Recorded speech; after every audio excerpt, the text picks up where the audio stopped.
entrando na área de transferência da Gigahertz. Esse é o 486º episódio patrocinado pela ExpressVPN e apoiado, como sempre, pelos nossos queridos e queridas mais detêncios e mais detências, que vão em gigahertz.fm/apoio e recebem outras coisas, a edição sem edição, com os nossos erros. Acabei de ter um erro aqui, a gravação, né, o que a gente conversa antes de começar a gravar de verdade, falamos já de atrito de usar streaming, falamos do Spielberg, falamos do Magical Moment do Rambo com a carangueja, os nossos faniquitos, as nossas dicas também de uso para reduzir faniquitos com IA. Eu sou o Marcos Mendes e assim como toda semana tá por aqui o Rambo e o Giva. Tudo bem com vocês? Olá! Tudo certo. Boa, a gente hoje na área de trabalho a gente começou com a Bia se divertindo com, ela inventou o termo de corregedoria de token, de uso de IA, que ela viu lá o negócio da Meta, eles tendo que cortar, fazer o token slimming, né, depois do token maxing pra fazer o pessoal gastando tokens. Ah, doidados, eu me diverti. Mas hoje uma coisa que eu vou trazer aqui de follow-up, a gente comentou semana passada sobre a Bending Spoons, estreou na Sana, com as ações na bolsa, etc, alta lá de 40%, 60%, sei lá como é que foi. Já caiu 15% do preço de abertura das ações. Só hoje teve um dia... Hoje todo mundo teve um dia ruim, né? Porque o Trump abriu a boca. Mas 7% eles caíram só hoje. Então, vamos ver o que o Scott Galloway fala quando ele voltar a falar sobre a Bending Spoons. Mas ela fez o que muito IPO faz, né?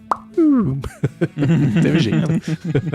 Eu vou aproveitar e fazer um follow-up também em tempo real aqui, que na semana passada eu falei que a Anta, que é a empresa chinesa, tinha comprado a Puma e na verdade ela adquiriu acho que 10 ou 15%, eu tinha falado errado, ela não chegou a adquirir a empresa inteira, mas agora ela tem uma participação considerável dentro da Puma. Então 15% da Puma é Anta. Basicamente.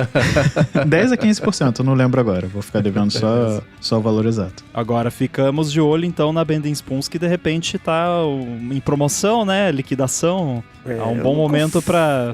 Não, é dica de investimento.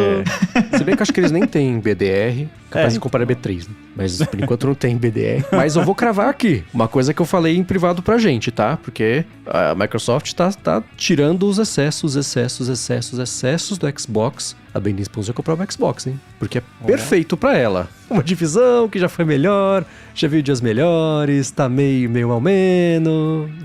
Por que fazer hardware é difícil, eu sei. Mas ainda assim, cravar aqui. Bending Spoons tem algo de hardware atualmente? Ou não?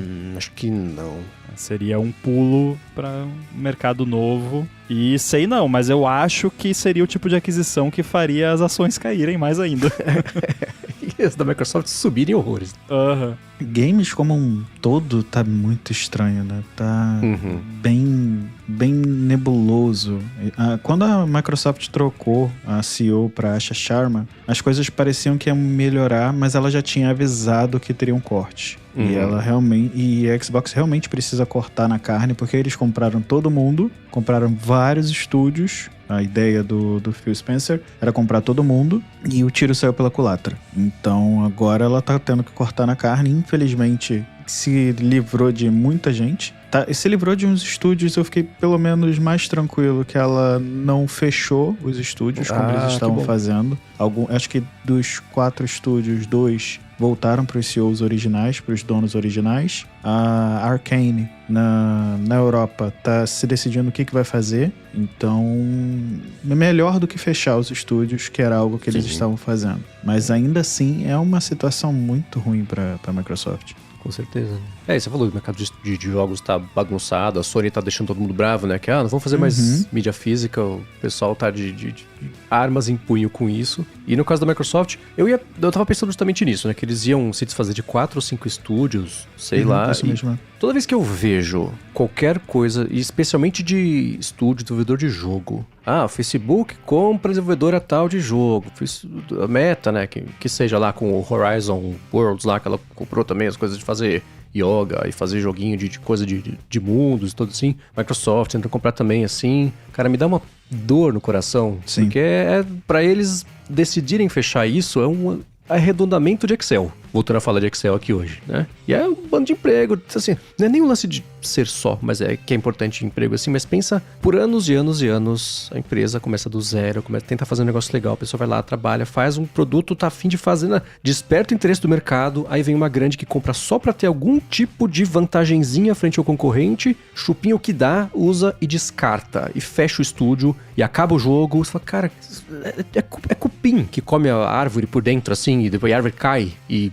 Traça. Sabe? Nossa, cara, me dá uma dor cada vez que eu vejo isso. E deve ser absolutamente sedutor chegar no Pix gigante e falar, quer? Né? Mas se o estúdio estiver passando por algum tipo de aperto, e quem não tá, né? Mas cada vez que alguém é vendido pro império, sabe? Eu falar... É um pouquinho do trair o movimento. Mundo. Não é nem isso, porque assim, o mundo fica mais triste, fica menorzinho, sim, sabe? Porque eu tenho certeza que a hora que mudar o vento, a empresa fala, corta essas 12 mil pessoas aí, porque a gente tem que reportar daqui a 2 meses alguma coisa, sabe? Eu até fui buscar aqui pra não falar besteira, né? Mas recentemente teve um corte desses que matou um jogo brasileiro, que era o Horizon Chase, e o Horizon Chase Turbo, que era da Acquires Game Studio, que era um estúdio brasileiro que tinha sido comprado pela Epic.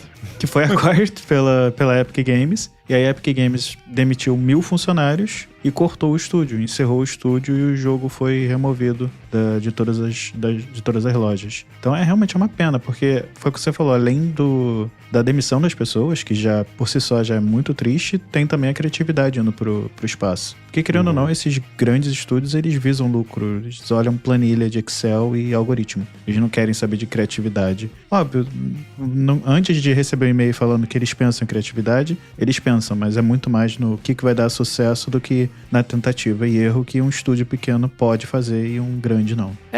Muda a dinâmica, né? Eu acho que é diferente de uma Panic da vida, por exemplo, que, cara, vamos fazer o que a gente acha legal.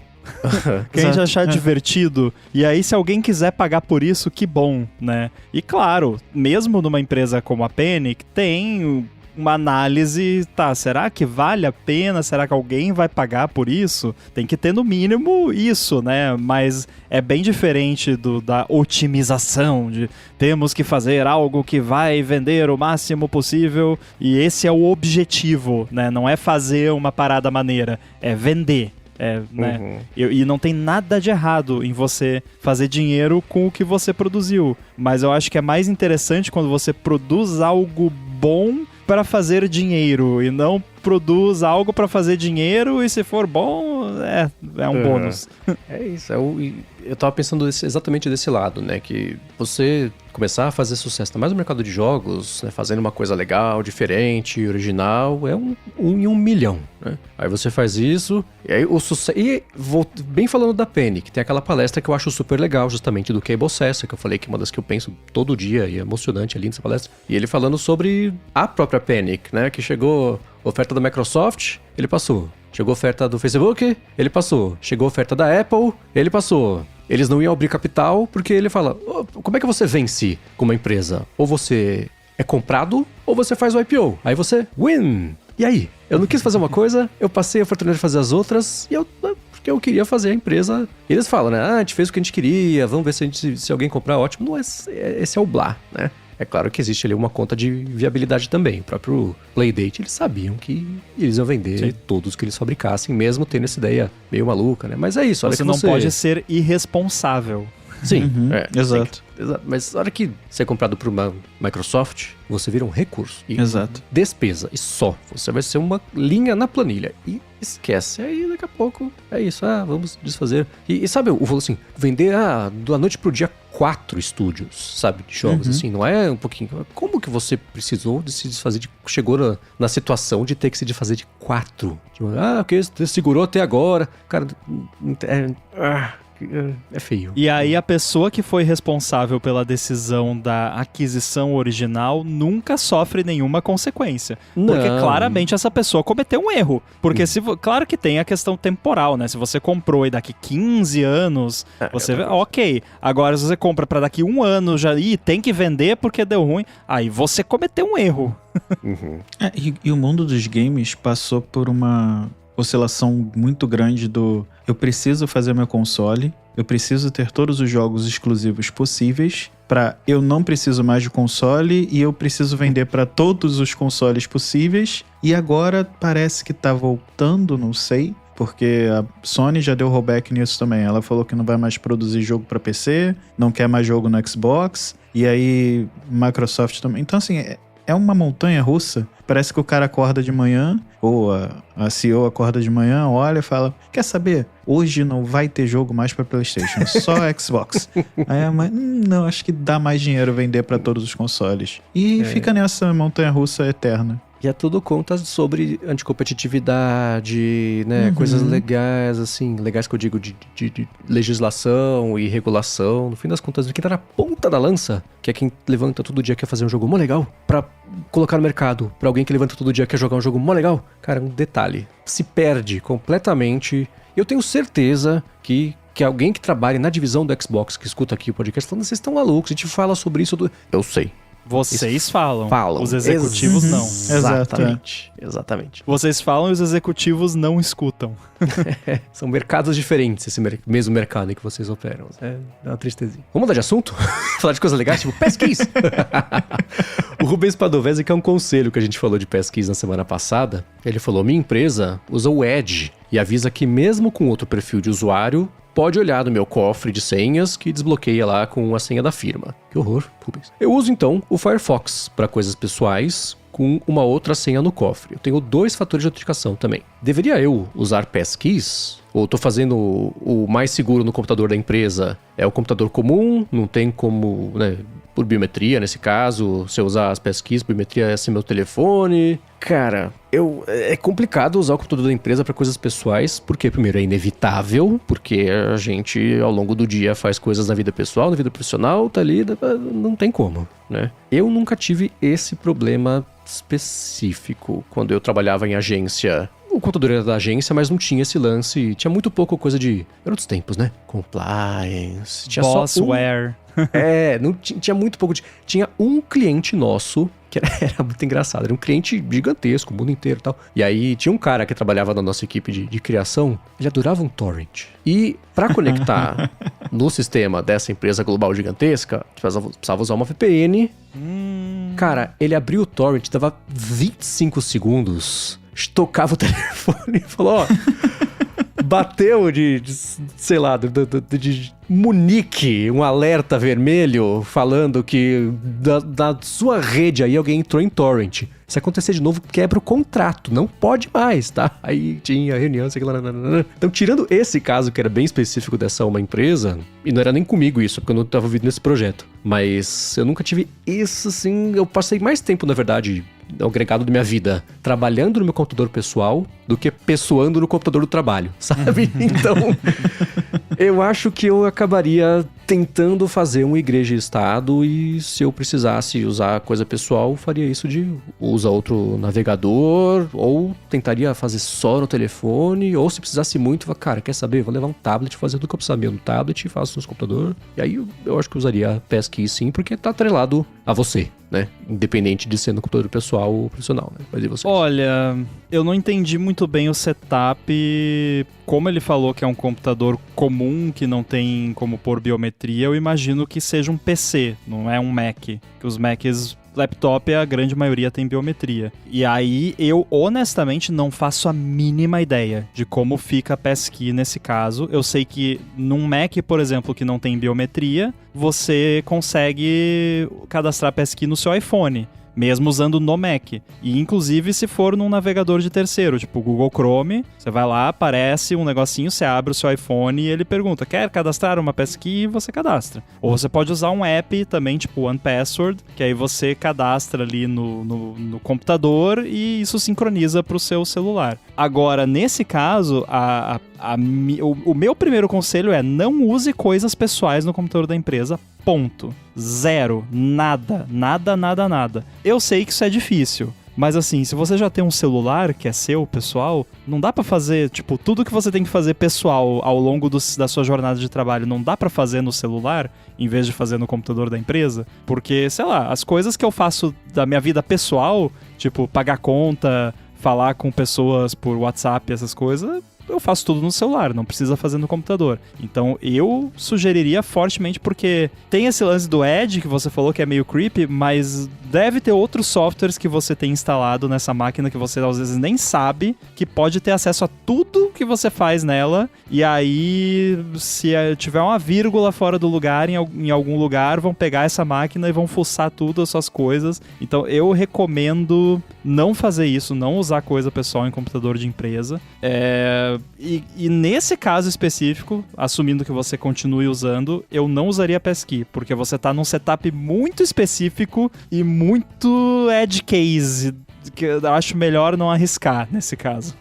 Mas o setup de usar um browser separado, esse com certeza é uma boa alternativa para não misturar igreja e estado, como disse o Mendes. A última vez que eu trabalhei num caso assim, que eu tinha um computador da empresa, eu fui alertado tantas vezes no meu primeiro dia de que eles poderiam acessar tudo que eu abrisse. E assim, eles alertaram numa boa, tá? Não foi ameaça nem nada. Eles falaram, olha, a gente não recomenda que você abra seu e-mail de pessoal, seu LinkedIn, nada pessoal no computador da empresa, porque a empresa pode acessar os dados e ela irá acessar. Ponto. Então, tudo que você digitar nesse computador, a empresa sabe. Eu fiquei com tanto terror e que bom que eu nunca abri nada meu pessoal.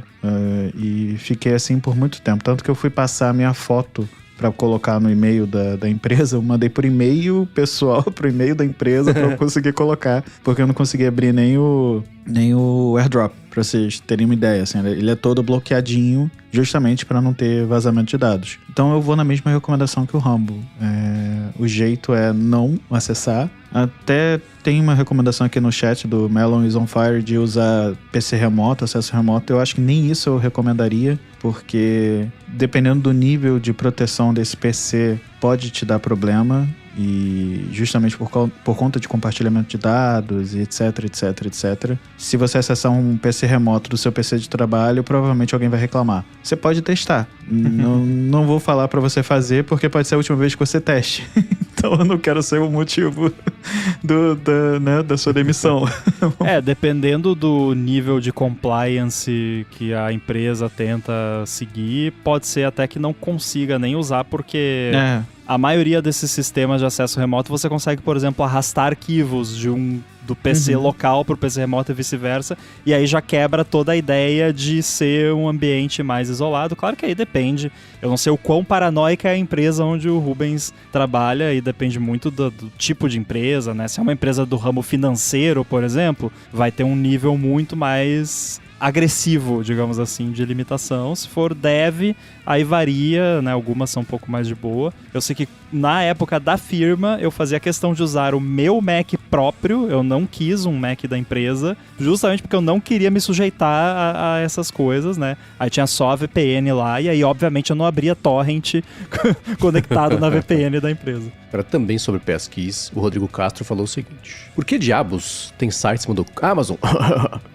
que tentam várias vezes ativar e ler uma passkey? Toda vez que eu faço login, ele tenta ver se tem passkey salva no OnePassword, nos senhas da Apple, e não satisfeito mostra um modal do navegador com o QR Code para ligar com o telefone ou chave de segurança. E ele fala, se eu rejeito no primeiro prompt, devia simplesmente terminar o login. Sim. Eu acho que isso é um defeito de existência das passkeys. Está muito amplo. E esse lance de, passkey mais o código do telefone, matando o propósito da passkey, sabe? Eu acho que precisa arredondar um pouco melhor esse padrão para falar sobre como não usar e como tem que ser implementado. Você tá deixando meio aberto, tá acontecendo essas coisas. Por isso específico eu nunca passei. Talvez seja porque na Amazon não motivei ainda passkeys, mas dá para entender mais ou menos de onde vem, sabe? Isso é um erro de implementação da Amazon, nesse caso. Não tem muita explicação, foi mal feito e é isso. Agora, uma outra coisa que o Rodrigo falou foi o seguinte, né? Eu falei semana passada do meu experimento todo fazendo lá o desenvolvimento do aplicativo com Vibe Coding. E ele falou, para os apps Vibe Coders do Marcos, usando Codex, a interface fica ok? Já respondo, bom, menos. E os apps são nativos. Minha experiência foi péssima nesse sentido, que eu até desisti. Mesmo com skills próprias para desenvolvimento de aplicativo nativo, ficou uma porcaria e tanto a UI, a interface, quanto o desempenho. Olha, bonito, não tá. Ele tá funcional. Tudo que eu pedi pra ele enfiar na interface, ele enfiou e fez o melhor que ele pôde. Tem coisa que ele fala, não, pelo amor de Deus, alinha esse negócio. Não, pega. Tem coisa específica que me incomoda, mas como ainda tô construindo tudo que vai no app, eu ainda não resolvi parar pra mexer em interface. Porque, como disse o Steve Jobs, se você tiver uma ideia muito boa, depois que você já mandou, como é onde se enfia esse botão, né? Então, eu ainda não mexi nisso. Tem umas coisas que ele decide que ficam ok, tem umas coisas que ficam bem ruim, tem coisa que fica muito... Sim, tinha informação, tipo, a hora que ele atualizou a última vez a cotação da ação. Na mesma tela tinha, tipo, 6 vezes. Tinha em cada uma das ações, tinha no rodapé, tinha lá em cima também. Falei, pô, tira isso, deixa uma. Né? Então, uma coisa que eu pedi nos últimos dias também, né? Pra colocar na cotação, quando eu abro a janela pra ver como é que tá a cotação naquele momento, tá assim, às vezes tá, sei lá, menos 2%. Mas será que tava menos 7 e tá subindo pra menos 2? Ou começou o dia inteiro, tá caindo agora? Então eu pedi, tá, nessa tela deixa só o gráfico da evolução da ação ao longo do dia de hoje, pra eu bater o olho e saber se tá subindo ou se tá descendo, estando alto ou estando baixo. Ficou horroroso. Eu falei, tá, deixa esse traço mais fino, tava um traço super grosso, uma coisa que é do tamanho de 1 centímetro de largura. Aí ele colocou as ações, isso ainda tá feio, na BDR e na ação gringa. Tá cada uma no lugar, na interface tenta alinhar, né, tentando ajeitar. Então, é o método Pollock de layout, ele joga. Quando cair, caiu.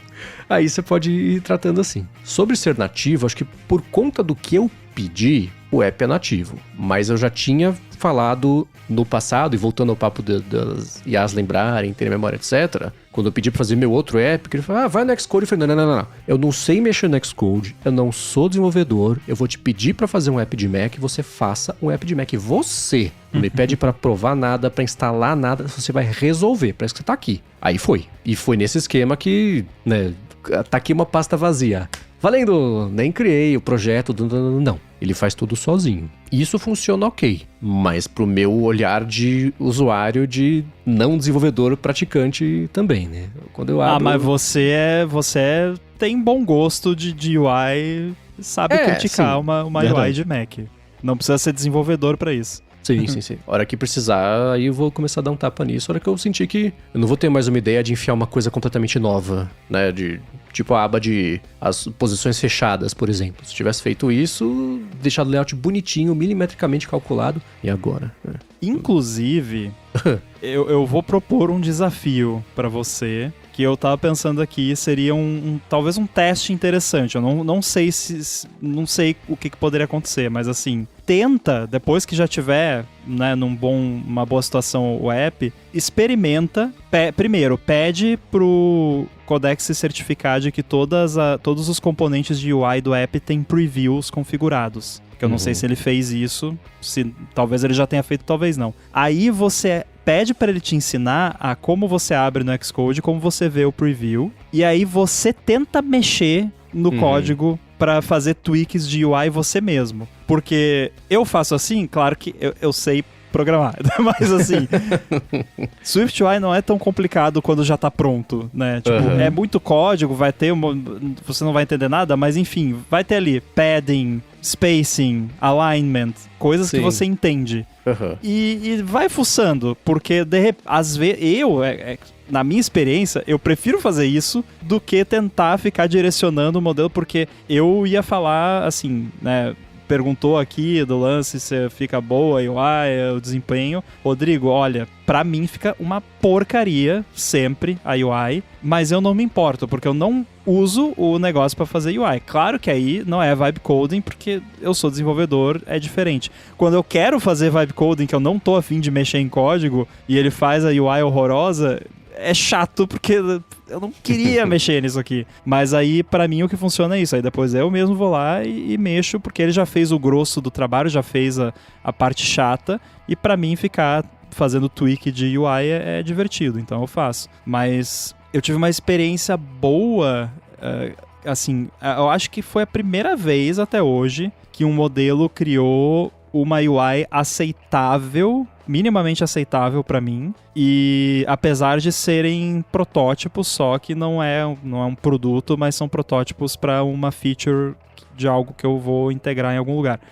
Que foi usando o Fable. O Fable fez UIs aceitáveis. Não tô falando boas, assim, mas é que assim, pra mim, honestamente, o Codex, o Claude, todas as vezes que eu tentei usar pra fazer, mesmo pra o UI de protótipo, de teste, é inaceitável o quão ruim é, assim. Eu acho horroroso, não rola pra mim. Mas o Fable fez uma UI aceitável e o que ele fez por trás dessa UI é excelente, não é nem bom, é excelente. Eu fiquei muito feliz com o resultado. Gastei $100, gastei, mas valeu a pena. Porque eu tinha mandado pra vocês 30, mas depois disso já teve mais.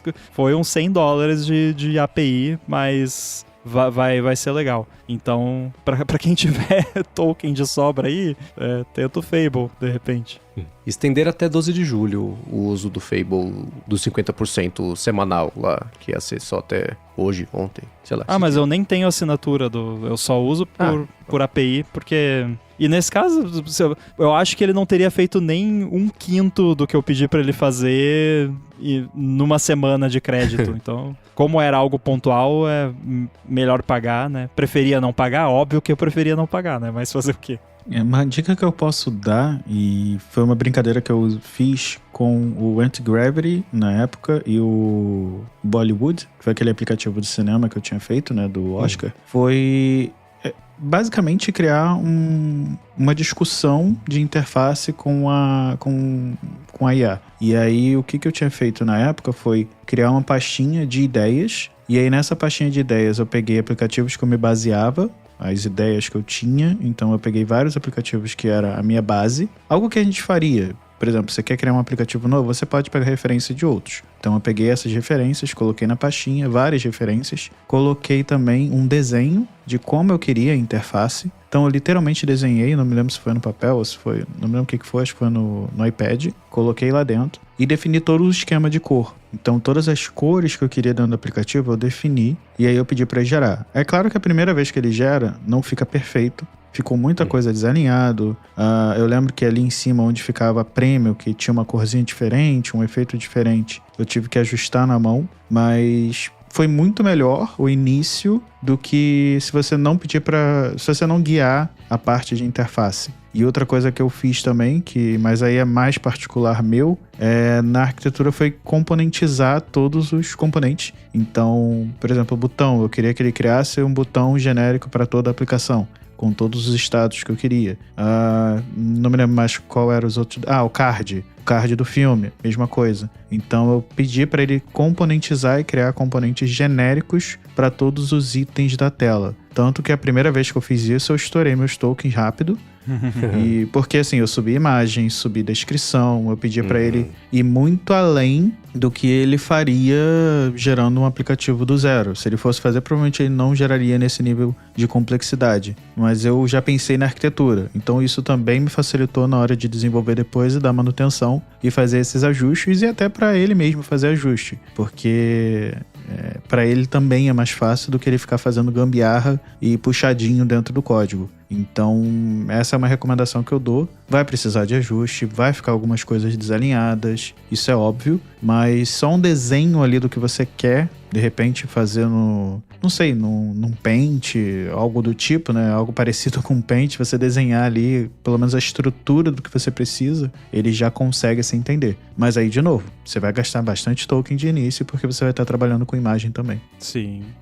E tem também o lance se você tem o Xcode, por exemplo, tá fazendo um app para iPhone, para Mac, o modelo pode pedir um preview, daí ele consegue renderizar ali a tela que ele fez e, entre aspas, olhar a imagem. E aí com isso ele já ajusta. Eu consegui alguns resultados interessantes usando isso até para fazer tipo shader em Metal. Queria pra criar algum efeito específico. Falei, usa o preview aí e se vira... Só me chama quando tiver assim, quando tiver desse jeito. E aí ele foi, daí você vê ali, não, agora ficou muito amarelo, não, agora ficou muito verde, agora tá bom. E daí ele vai iterando, né? Só que gasta token, assim, é um Opala de token, né?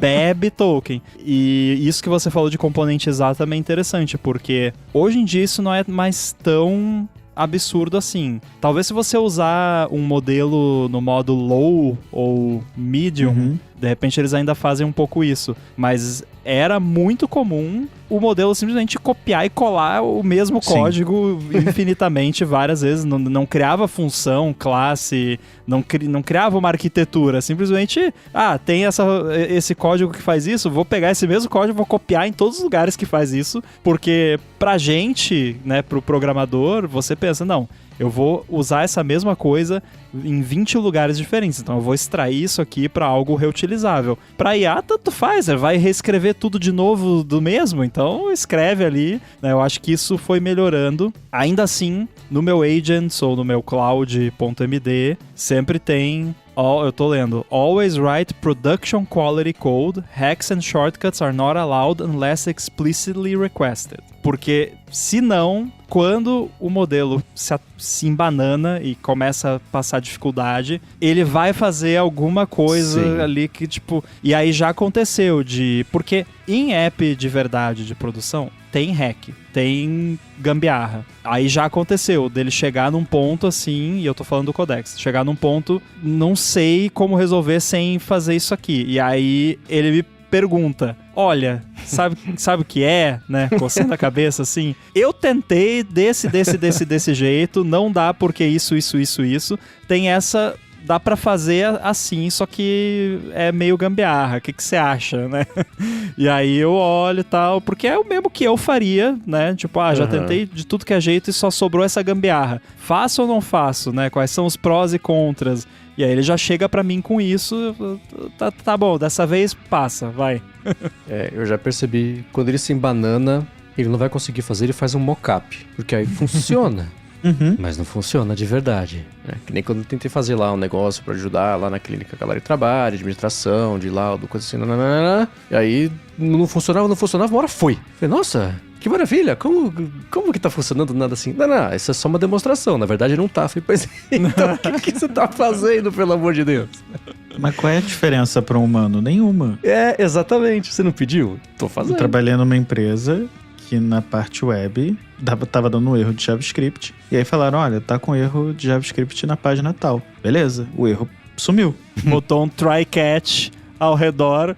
Não, a funcionalidade também parou de funcionar. A tela inteira parou de funcionar. Por quê? Ele comentou o JavaScript inteiro. Funcionou. Sumiu o erro. Não tem app, não tem basicamente bug. A mesma coisa que o ChatGPT, né?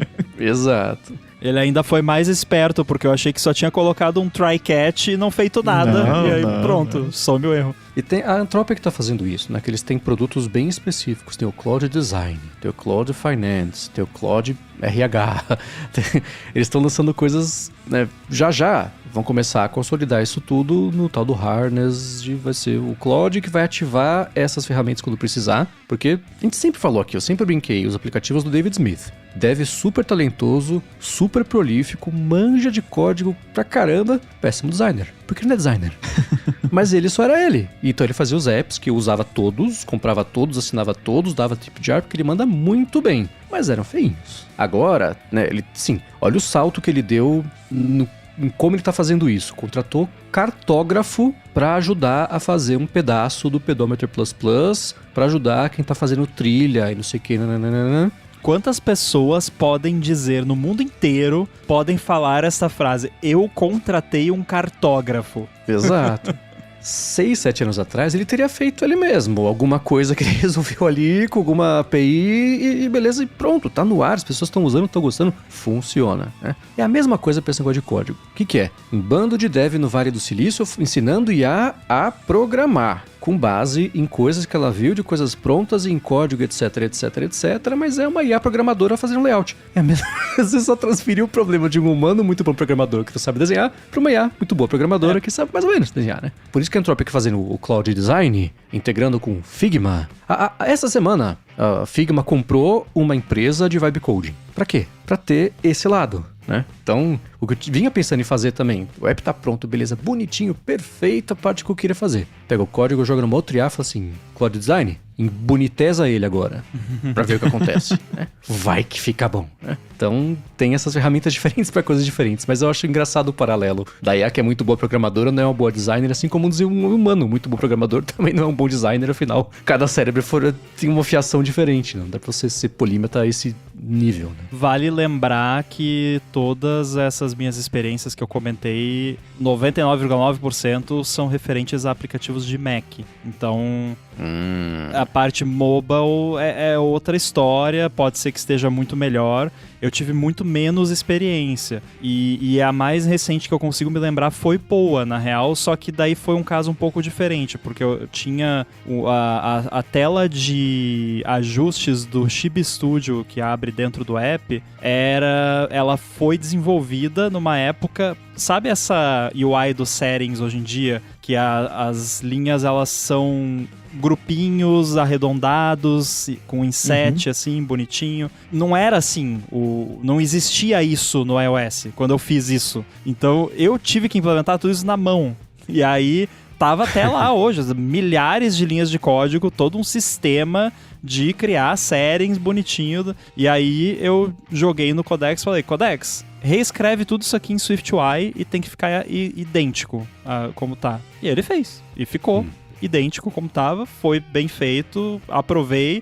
E com isso, ele escreveu, sei lá, 200 linhas de código. E eu apaguei 2.000 de lixo velho que não servia mais. O que é uma delícia, né? Sempre muito bom quando você pode deletar um monte de código. Então, para esse caso, funcionou muito bem. Na verdade, pelas experiências de todo mundo que eu já vi e as minhas também, se tem algo que IA é particularmente boa em fazer, é transformação de texto. Que tá no nome, Transformer, né? Então, você pegar um código de uma linguagem e traduzir para outra, né, transformar para outra, e aí você até pode pedir, já aconteceu comigo, de pedir, aí ele vai lá e faz, só que ele escreveu o Objective-C em Swift, em vez de pegar o conceito e implementar do jeito que seria feito em Swift. Aí você pega, não, faz de Swift idiomático. Esse é o termo-chave, tem que pedir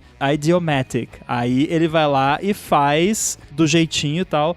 Então você pedir para reescrever um código velho usando uma API mais moderna, alguma coisa assim, para mim é melhor uso, assim, fica perfeito. Inclusive, Mandy, você falou do Figma. Uma dica também é, se você tem conhecimento de design e também tem conhecimento do Figma, é criar as telas no Figma, tirar print e colocar nessa pastinha que eu falei. Não, o Mendes iria criar no Illustrator ou no Photoshop. Eu faria no Photoshop, sem dúvida. Então, é um caminho. Você fazer a telinha do jeito que você quer e joga lá dentro. Nem sempre fica igual, já vi alguns casos bizarros, mas ele pode conseguir algo bom sim. É engraçado como até hoje eu sou prego no Illustrator. Photoshop eu tiro de letra numa boa, eu trabalhei a vida inteira, todos os dias, uso todos os dias, sei lá, 25 anos o Photoshop. O Illustrator, cara, a impressão que eu tenho é que eu tô num carro desgovernado que tem os amortecedores muito moles.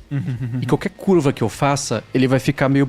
Nada tá sob o meu domínio, sabe? É muito engraçado. E as ferramentas são as mesmas, mas bitmap, tô dentro. Curva, cara, eu me embanando inteiro. Bezier eu lembro na hora daquele vídeo que o Rambo mandou uma vez, que é 1h30 de uma aula linda. Tudo, eu vou deixar aqui na descrição, assim, é hipnótico, como é bonito o vídeo, a demonstração, a explicação. Bota sentado aqui pra fazer qualquer blur, sai torto, sabe? Então, eu sem dúvida faria no Photoshop algum mockup de layout, que hoje em dia eles estão até meio misturados, né? O Photoshop, ele tem sotaques de curva, assim como o Illustrator tem sotaques de bitmap também, né? Mas é curioso como ferramentas tão próximas, um encaixa perfeito pra mim, o outro eu uso com os pés... os pés, só que com luva de forno nos pés, sabe? Não consigo ter domínio sobre nada, assim, é muito difícil. Engraçado. Com meias de amianto. Mas, cara, é engraçado isso porque depois que eu criei aquele meu app de Core Animation, eu comecei a fazer muita coisa nele. E aí agora, quando eu vou usar o Sketch, que era o meu xodó, assim, de criação de interface e tal, aí eu me sinto com meia de amianto, que nem você... Eu não sei o que houve, eu não sei se o Sketch mudou muito ou se eu buguei completamente por causa da memória muscular, porque eu fiz o app, então eu fiz tudo do jeito que eu queria, que eu sempre sonhei. Então é tudo, tá no teclado ali, atalho rápido, papapá, então eu nem vejo que eu tô fazendo as coisas. No Sketch, cara, arrasta, demora, e ele tá com bug também na barra lateral dele de layers ali, às vezes você arrasta e a layer não vai, aí você tem que arrastar várias vezes. Eu não sei se eu tô arrastando errado ou o que aconteceu, é que também já atualizou muito, eu fiquei um tempo sem usar, enfim, melhor eu usar o meu app mesmo. Nossa, o Sketch eu achei impossível de usar, impenetrável, não encaixou. Eu me senti como alguém que usa Quark até hoje pra fazer layout e deve olhar pro pessoal que usa InDesign, que também já é meio das antigas assim, e fala, não, isso é da nova geração, sabe? Eu tentei usar. Você tinha me falado, usa coisa que você vai curtir, o Sketch você vai curtir, vai funcionar. Eu não consegui sair do lugar, cara. Foi muito engraçado. Aí eu falei, não, tô bem com o meu Photoshop. Cara, hoje em dia eu me sinto assim usando o Sketch, de verdade, porque mudou tanto que... E ele tenta ser proativo demais. E aí, porque assim, tipo, você cria um artboard ali, né, que é o quadradinho onde você vai fazer as coisas. E aí, eu botei um retângulo aqui, um negócio aqui, aí, na verdade eu queria, em vez de ser 1000, eu queria 1100 o artboard em si. Aí você arrasta o artboard, ele redimensiona tudo dentro dele. Não, eu só quero aumentar aqui. É tipo você ir no Photoshop lá, né, e mudar o tamanho do canvas. Eu só quero mudar o tamanho do canvas, eu não quero redimensionar. Você é um aplicativo de vetor, não é pra redimensionar nada. E aí, pra ele não fazer isso, tem que ir layer uma por uma e botar lá que é fixo. Não, cara, não dá. Prefiro usar o meu app. Eu, uma vez por ano, tenho mexido no Sketch, porque uns dias depois da WWDC, a Apple publica os assets de design, todos, etc. E tem um monte de coisa útil lá. Tem os ícones todos, tem o wallpaper, tá tudo lá. Eu não consigo tirar dali de dentro, cara, não sai. É muito difícil, não é pra mim, não. Isso eu sei. Isso você seleciona a layer, daí lá na barra, no inspetor, na direita, bem lá embaixo tem Make Exportable. E aí tem lá, daí vai ter PNG, enfim. Junho do ano que vem eu tento lembrar. Caramba, você desbloqueou uma memória, Mendes, quando falou do InDesign, porque eu fiz um curso uma vez pra mexer em todas essas ferramentas da Adobe, e aí eu fiz uma revista no InDesign com uma revista do Homem de Ferro, que eu ia... Não sei se você lembra do Homem de Ferro 3, que tinha as armaduras. Assim, tem uma cena que mostra todas as armaduras. E aí a minha capa da revista, era uma revista digital, ela ia acendendo cada armadura. Nossa, eu fiquei com orgulho daquilo na época. Me pede pra abrir o InDesign hoje, eu não vou saber uma vírgula daquilo ali. Ele é duro, é difícil. Nossa, tem que muito dedicar ali pra fazer. A gente usava o InDesign pra fazer a revista do blog do iPhone, a iThink. E tinha era um serviço feito para exportar revistas para o serviço de bancas lá do iOS, que era um plugin que você instalava nele para depois você poder fazer o provisioning dele e botar a revista para testar no iPad e no iPhone também. Era super completo, era bem feito, sabe? Era super legal, mas... Eu nunca abri e fechei o InDesign sem ter descoberto uma coisa nova. Ele é muito potente, poderoso e lateral, assim, sabe? Ele tem muita coisa... Também por isso que ele é usado até hoje pra qualquer coisa que tenha a ver com editorar qualquer coisa, sabe? Então, assim, cada vez que eu abri e fechava, nossa, não sabia que dá pra fazer isso. Nossa, agora isso vai ficar mais fácil. Nossa. Então isso era bem legal, assim, mas ele é cabeçudo, tem que ter paciência pra conseguir. Foi uma vez que eu fiz e acabou, assim, nunca mais eu abri, nunca mais. Eu adorava, achava magnífico, mas hoje nem tento.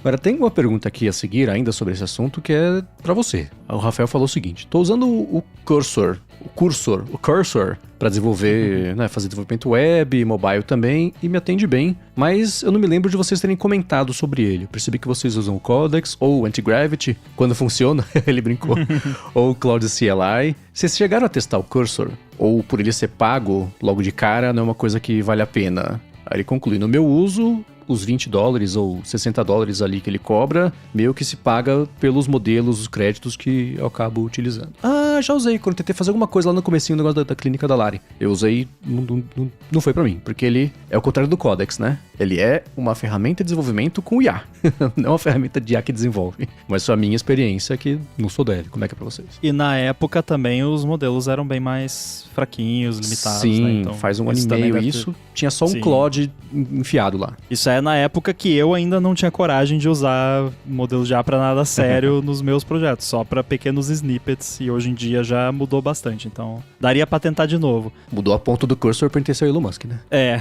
eu acho que só a gente, é mais o fato da gente não ser tão desenvolvedor web, que eu vejo muito o cursor, a galera de web usa bastante, aí como não é o meu trabalho principal, e na verdade eu tento evitar ao máximo porque eu odeio, e por isso que eu amo IA pra isso principalmente, porque daí é o tipo de coisa que eu faço questão de não ver o código, né? Obviamente que se é um back-end, algo de segurança e tal, aí não tem jeito, aí eu tenho que ficar mais em cima, mas quando é um front-end, um site simples, uma coisa, nossa, faço questão de pedir pra IA fazer, mas realmente só não encaixou no workflow porque já tem as outras ferramentas que já atendem, né? E aí, por exemplo, se for pra pagar mais $20 ou $60 por mês, aí esquece, porque não dá, né? Já tô penando aqui porque eu tô fazendo budget pra conseguir pagar o plano mais caro da OpenAI pra poder usar mais o Codex. E vai ser o único que eu vou poder ter assinado, porque senão eu vou à falência. Mas sim, o custo-benefício acaba compensando depois, senão não pagaria. Agora, eu tenho também o GitHub Copilot, que eles me dão acesso na faixa, pelo menos por enquanto, por conta de projetos open source, e aí eu consigo usar no VS Code, que se não me corrijam se eu estiver errado, mas o Cursor não é basicamente o VS Code com IA, né? E aí o VS Code em si também tem ali toda a integração e o harness dele, você bota ali, daí dá pra escolher qualquer um dos modelos que tem no Copilot e ele faz o que você pedir. Então é mais por uma questão de já tem outras ferramentas que me atendem nesse caso. Eu tô na mesma situação. Como eu já pago pelo ChatGPT, eu já tenho o Codex, e como eu também pago pelo Google, Pro, AI, whatever, eu também tenho o Gemini. Então, por causa disso, eu acabo usando o Antigravity mais, que é exatamente isso que o Rambo falou, né? Um VS Code com asteroides, então, e com a IA integrada. Então, por conta disso, eu nunca testei o Cursor também. Eu tinha muito essa ideia de que era web, então eu também nunca testei para nada mobile. Acho que por conta disso também eu acabei nunca testando, mas se eu tiver que pagar mais $20 em alguma coisa, eu desisto da IA e volto a programar eu mesmo, porque não rola não. Fica caro rápido isso, né? Tem que escolher uma e ir. Tem jeito. Exato. Finalizando sobre isso, o Paulo Branco falou o seguinte, né? O que vocês acham do Glaze, que é o aplicativo dos criadores do Raycast para fazer aplicativos de Mac por texto? Aí ele fala: eu acho piada usar aplicativo sem a gente ter que publicar na loja deles. Tentei fazer 2 com os créditos iniciais, um para gerir o áudio no Mac e outro para gerir o iCloud, mas não deu certo. Aí ele falou: fui muito ambicioso, certamente. A ideia é boa, mas o preço deixa ele de pé atrás. $20 ou $25 por 200 créditos parece pouco, até porque no início de qualquer projeto, o gasto de créditos dispara, como, né, em outras IAs também. Aí perguntou: vocês já testaram? Olha, eu não cheguei a testar, mas eu vi a apresentação inicial e achei bem interessante. Eu gosto da ideia de ter um assistente para criar apps mais efêmeros, assim, que você não vai criar um app super complexo que você vai lançar. É meio que para você criar mini apps que se aproveitam da infraestrutura que o Raycast já oferece, porque pelo que eu me lembro da apresentação, já faz um tempinho que eu vi, meio que eles têm ali umas APIs que eles expõem para facilitar a criação desses apps, para não ter que... Meio que os apps não são criados do zero. Eles já têm vários componentezinhos pré-prontos que a IA é informada sobre eles para criar esses apps usando o Glaze. Então, eu gostei da ideia, porém, me parece o tipo de coisa que nunca vai pegar. Não sei, me parece o tipo de coisa do momento de agora que é legal, divertido, as pessoas vão testar e vão ver que não é isso e bola pra frente. Ainda mais pagando $20 ou $25 por uma merrequinha de crédito, sendo que você paga $20 e você usa o Codex seriamente, profissionalmente, que é o que eu faço atualmente. Eu pago $20 por mês e eu uso pra caramba. Então, eu crio muita coisa usando ele, e aí, pra pagar $20, $25 pra fazer app de brinquedo, aí já não é tão interessante. Eu também não testei. É o tipo de coisa que não me chamou tanta atenção. Eu acho que eu tô mais na vibe de me manter com Codex e criar meus appzinhos aqui, mesmo que para uso pessoal, e criar no Codex, do que criar atrelado a uma outra ferramenta. Porque se você cria atrelado ao Glaze, provavelmente você vai ter que pagar esses $20, $25 eternamente por conta disso. Então, como eu não tô a fim de pagar, de novo, né, outra ferramenta, e aí aqui já seriam 2 de $20, então já são R$200 por mês para uma brincadeira que eu tô achando já cara. Assim, pelo que eu entendi, que eu me lembro, de novo, faz tempo que eu assisti a apresentação, você continua tendo acesso ao que você criou, mesmo sem você estar assinando, né? Mas óbvio que daí, se você quiser, imagino que se você queira alterar o projeto, aí você vai ter, né? É meio que um walled garden à la Apple de vibe coding, que é tipo, você fica no cercadinho ali do Glaze, mas se você quiser continuar usando, você pode, mas para continuar desenvolvendo, você tem que continuar dentro ali do negócio. E aí também eu já começo a me perguntar, quantos apps será que um usuário médio que usaria o Glaze precisa? Porque a ideia seria tipo, ou não existe um app que faz o que eu quero, e aí eu vou criar, ou então existe, mas aí eu gastaria mais com assinatura ou comprando esse app do que eu vou gastar fazendo o meu próprio com Glaze, que nunca vai ser tão bom quanto um app comercial. Nunca é muito tempo, né? Mas assim, num curto, médio prazo, dificilmente vai ser tão bom quanto um app comercial. Então, às vezes, vale mais a pena você pede para uma IA pesquisar por apps para você, e você assina 2 apps, vai gastar $6 por mês e vai ter suporte, atualização, sem você ter trabalho nenhum, só assinar o app. Ou até às vezes tem app que você compra lá, paga $10 e usa até parar de funcionar.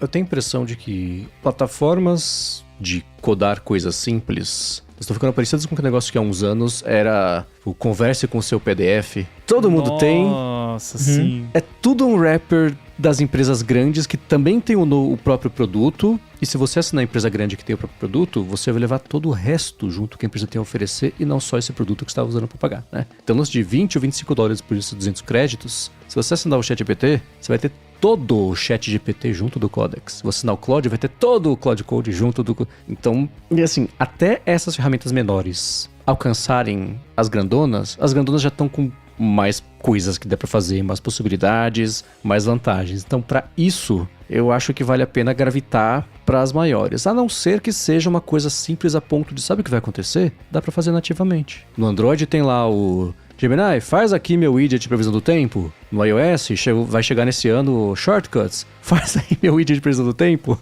E daqui a pouco vai ser carangueja, faz... Então, vai ter essa divisão, né? Um vai ficar realmente comoditizado para as coisas simples. E isso que eu vou falar, de quantos apps a pessoa vai precisar. Eu não sei se eu olho para quantas necessidades as pessoas têm. Infinitas. Cada uma num momento e numa sequência ininterrupta, né? Para isso, essas coisinhas vão servir. Para as outras coisas todas, eu acho que essas IAs maiores que codam vão sempre dar um resultado melhor do que o chat with PDF dessa geração, sabe? Mas assim, pessoas têm necessidades infinitas, isso é verdade. Agora, em termos de demanda de mercado por esse tipo de solução, eu acho que a gente já chegou no platô. Eu acho que não vai aumentar a demanda por negócio que eu digito e crio um app pra mim, porque isso é muito específico, não é todo mundo que quer isso. A tia Cotinha não vai criar um app vibe-coded pra ela. Eu acho que com esses termos, não. Sem dúvida alguma. Mas o Glaze é isso. A tia Cotinha, ela vai em algum momento... Assim como a tia Cotinha entra na App Store pra baixar coisa, eu acho que é meio... Ou entra no Google pra pesquisar, eu acho que é mais próximo disso, nessa escala não tão infinita de tempo assim. Eu tenho uma necessidade. Eu vou digitar num campo que eu preciso, você, sistema, nuvem, seja o que for, me entrega de volta. Tão simples... Ou, teoricamente, né, na cabeça do tia Cotinha, quanto eu falar Google, pesquisa, e ele trazer pra você. Então, é isso. Essa necessidade, ela nem vai saber que ela tá vibe codando. Então, mas por isso que eu tô falando de demanda de mercado. A tia Cotinha não vai pagar $25 por mês por isso, entendeu? É isso que eu quero dizer. Tá, e eu acho que o Google acertou muito nisso, pelo menos parece na Google I.O., quando ele mostra, por exemplo, a criação de um mini site, um mini app. Que você clica num botão, você está criando um evento, você clica no botão e ele gera um site para o seu aniversário, por exemplo. Isso eu achei muito legal. Só uma pergunta rápida. Alguma dessas coisas já tá rolando? Como que eu testo? Então, era isso que eu ia falar. Era a segunda parte. Não tá rolando, pelo menos eu nunca vi. Não vi ninguém falando. É aquele tipo de coisa que o Google anuncia e um dia a gente vê. E eu acho que eles... Ou não. E eu acho que eles erraram muito ao atrelar ao anti-gravity. Porque quem quer saber que é anti-gravity, sabe? E aí no momento que você clica no botão aparece assim, eu não me lembro se era anti-gravity alguma coisa, fica escrito ali. Esse é um nome tão feio, anti-gravity. Ele aparece que tá desenvolvendo. E aí pra pessoa que clicou no botão, tanto faz. Então, eu acho que eles acertaram na simplificação e erraram em tentar juntar um outro produto só pra mostrar, olha, o nosso produto tá fazendo isso. Então eu acho que muito em breve a gente não vai saber qual é o produto que tá fazendo isso, eu espero. Abstrai até esse pedaço, né? Exatamente isso. O bom é que vai ter opção pra todo mundo. O ruim é que vai ter opção demais. Também. Eu já tô bem curioso pra ver a quantidade de apps que a App Store e Google Play ainda estão recebendo. Porque eu sinto que, como Rambo, a gente chegou nesse platô. Talvez a galera que queria muito fazer alguma coisa já fez. E chega naquele ponto de, eu não quero mais dar manutenção nisso. Porque, por exemplo, você, Mendes, você é de tecnologia, você vai ter paciência de dar manutenção. O Rambo é desenvolvedor, ele vai querer dar manutenção, eu vou querer dar manutenção. Mas a tia Cotinha, que fez um aplicativo e publicou na App Store, se é que ela chegou a publicar, ela não vai querer dar manutenção naquilo ali. Na primeira atualização de sistema, que o botão sair do lugar e a tab bar for parar no teto, e ela olhar aquele aplicativo com a tab bar no teto, ela vai olhar e falar, cara, eu não quero mais saber disso aqui, joga fora e vou baixar outra coisa. Não, daí a tia Cotinha vai lá na WWDC reclamar no Group Labs. Exato, então eu tô bem curioso pra saber como é que tá esses números de deploy de aplicativo. Eu acho que isso vai ter um impacto de verdade no modelo do que significa a App Store. Eu não sei se a Apple vai ter que fazer App Store Playgrounds pra esses apps que você pediu pra carangueja fazer e ela fazer pra você. Tô pensando lá na frente, que é 2, 3, 5 anos. Tá? Olha, na minha opinião, ela já devia ter feito. Porque tem muito lixo na App Store. Muito, muito, muito, muito. Eu acho que ela devia ter quase que um sistema... extremamente elitista, me perdoem. Mas porque eu tenho um app com 2 milhões de downloads, né? Segundo a Apple. Não, mas assim... eu acho que já devia ter meio que assim... O seu app começa numa App Store Baby... na Baby Store. Na série C, depois vai pra série B, depois vai pra série A. Tipo isso. Vai graduando pra você, a galera que vai lá na App Store e usa a busca, só aparece os da série A. Aí, se você for uma pessoa mais aventureira e tal, você vai lá explorar e aí você pega a série B, C, D. Porque, cara, tem muita porcaria. E tanto é que a Apple já falou, galera, aplicativo de date esquece, não manda. Aplicativo de Bíblia, tem uma lista já de tipos de apps que a Apple já falou, não estamos mais aceitando esse tipo de app. Eu vou falar do aplicativo de Bíblia. Eu recebi essa semana uma comunicação de uma startup que fez um aplicativo de Bíblia que paga os fiéis em Bitcoin para eles lerem a Bíblia. Oi? Eu não respondi. Eu não pedi detalhes. Bento? Né? Bitbento. Eu não pedi detalhes. É tudo que eu sei sobre esse aplicativo. Eu falei, cara, esse é o pico do Vale do Silício, né? Então, sim, isso mostra, primeiro, quando você achar que você teve uma ideia ruim, pensa que alguém também teve, mas tá levando em frente, às vezes consegue investimento, então vai atrás, tá? Primeira coisa. Pensa que alguém criou o anarcocristianismo.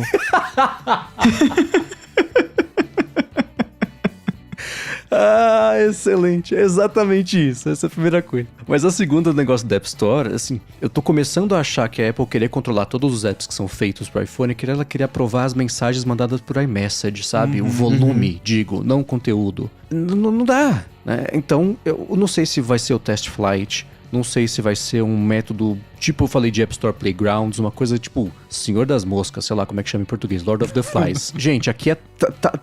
Use sob sua conta e risco. A gente não...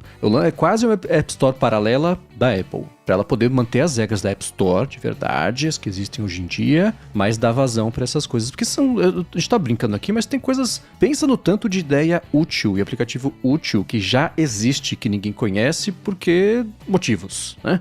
Não precisa ser um dev pra ter uma boa ideia. Você só precisa ter uma boa ideia. Precisa estar vivo pra ter uma boa ideia. Apesar de muita gente não ter pensado nisso ainda. Então, vai ter que ter um jeito de administrar isso. Nem que seja... Não vou administrar. Pessoas... brinquem, divirtam-se, e isso de poder distribuir... Porque o Test Flight hoje em dia, ele já é uma App Store paralela, se você... né?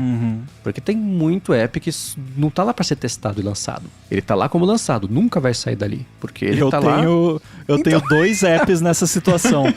Não é porque é algo escuso, porque passa por aprovação também, pelo menos o primeiro build. Mas é porque... tô afim de me dar o trabalho de lançar, então deixa lá no Test Flight, quem quiser usa. Então assim, já existe isso. Então vamos oficializar e promover e estruturar de uma forma que empurre pra cima qualidade, etc. Mas sem vou usar o termo que eu detesto, o gatekeeping da App Store, das regras todas. De falar, agora a regra é não faça app ruim.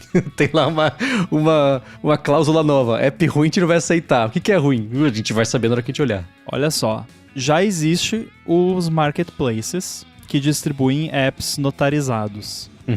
E se a Apple tivesse o próprio marketplace dela, que não é a App Store, mas que é um marketplace exatamente como se fosse um marketplace externo, e aí quem quiser joga o app notarizado lá, e quem quiser instala, e é isso.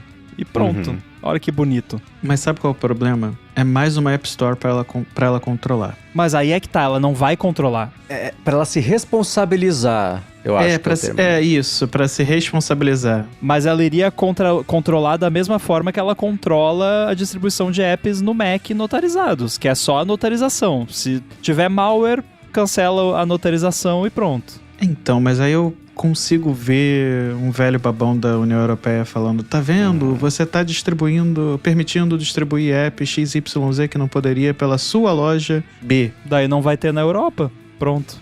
Mas a aí, solução hoje em dia é isso, é só não lançar na Europa. Pronto. Eu acho que talvez ela já tenha resolvido o problema com essa notorização permitindo lojas de terceiros.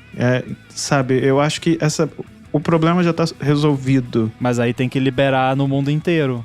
Porque por enquanto é só esse que é o problema, Japão, né? Brasil, Europa.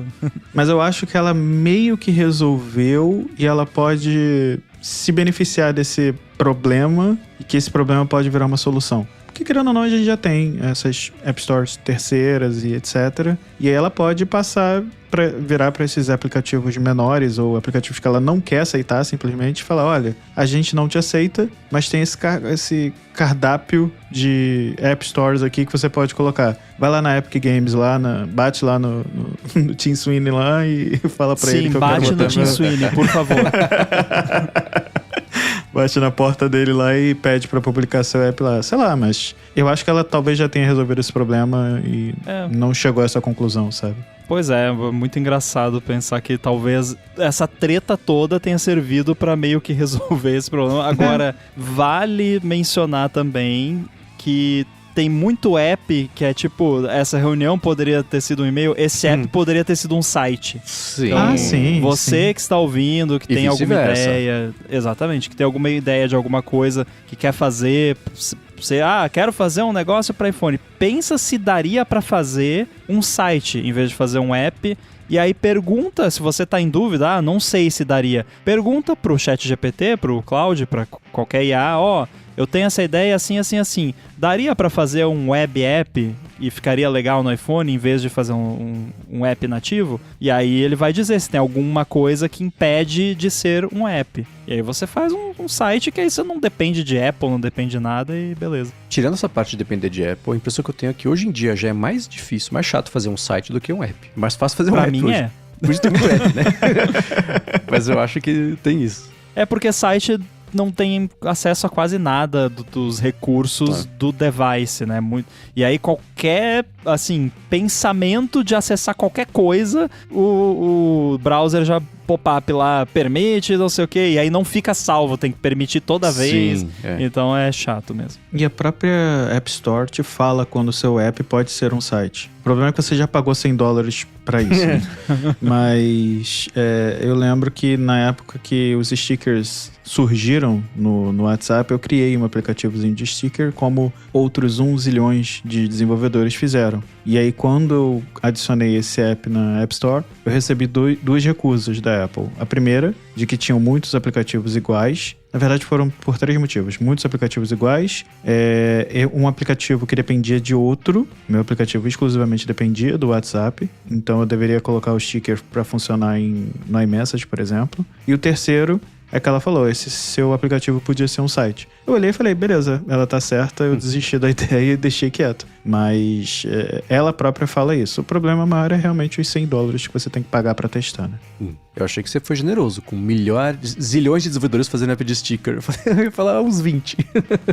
Nossa, o que mais tem, e até hoje ainda tem, é incrível. Tem vários aplicativos que fazem a mesma coisa. Muito bem. Bom, a seguir, eu tô curioso faz uns dias, já, na verdade 2 dias. Uma coisa que o Rambo mandou pra gente, fala na quarta-feira quando a gente for gravar. A gente falou sobre o Cloudflare, uma coisa de update de app do Mac também, ele já vai explicar. Mas antes de falar sobre isso, eu vou agradecer a ExpressVPN, que tá mais uma vez patrocinando aqui o ADT, e que segue oferecendo um mês de graça para você experimentar o serviço deles, e se você assinar o plano anual por meio do link expressvpn.com/ADT, você leva 3 meses para seguir usando depois que acabar esse ano de assinatura, para proteger seus dados, proteger a sua conexão, especialmente se você depende de Wi-Fi que você não conhece, que você não controla, você não sabe como é que tá a segurança, quais dados são coletados, os sites que você acessa, os servidores onde está batendo essas coisas, os dados que você trafega, onde você fez login, que aplicativo você usou, quem é você, né? O avião você paga, ainda assim isso tudo é coletado e vai saber onde vai parar, como é que está a segurança do armazenamento desses dados depois. Enfim, você protege tudo isso com a ExpressVPN e nem ela sabe de nada o que você faz com seus dados quando você usa uma conexão roteando pelos canos impenetráveis criptografados da ExpressVPN. E para streaming, é muito bacana você usar a ExpressVPN, porque se você se conectar em cada um dos 100 países que ela tem servidor aí pelo mundo, você vê o catálogo desses países de cada serviço de streaming, que são catálogos diferentes do que tem aqui no Brasil. Para ver como é fácil colocar no seu telefone, no tablet, na TV, na Apple TV, que é como eu uso aqui em casa, até no roteador de casa direto se você quiser, vem em expressvpn.com/ADT, testa por um mês de graça, e se você assinar o plano anual, eles dão 3 meses de lambuja para você seguir usando no fim desse ano. Muito obrigado ExpressVPN pelo patrocínio de mais esse episódio do ADT e pelo apoio a toda Gigahertz. Valeu!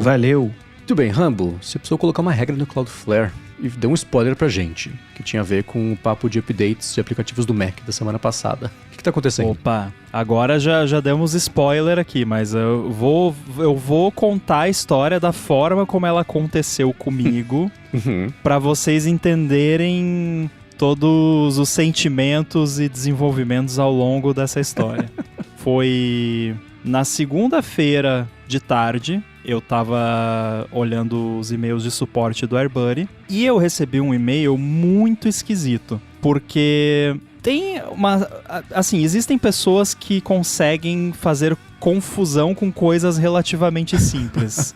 E aí, às vezes, eu assumo que a pessoa fez alguma confusão, enfim. Mas o que acontece? O AirBuddy 3 está em beta. O AirBuddy 2 é a versão atual, né? 2.8.1, a mais recente. Então, se você acessar o site do AirBuddy, você compra o AirBuddy 2, você baixa o AirBuddy 2, você usa o AirBuddy 2. E em nenhum momento, no AirBuddy 2, ele te oferece o AirBuddy 3 ou nada, não tem nada do tipo. Só que aí essa pessoa relatou o seguinte: então, o AirBuddy me ofereceu para fazer upgrade pro AirBuddy 3. E aí eu comprei o upgrade. Mas agora eu olhei aqui e eu tô rodando o AirBuddy 2.8.1. Onde é que foi parar o AirBuddy 3, não sei o quê? Daí não faz o menor sentido, né? Porque como que você foi oferecido um upgrade do AirBuddy 3 se você tá rodando... Só que aí entra a questão da confusão da pessoa também. Porque o que acontece? No AirBuddy 3 Beta, quando você roda ele pela primeira vez, aí sim, no onboarding,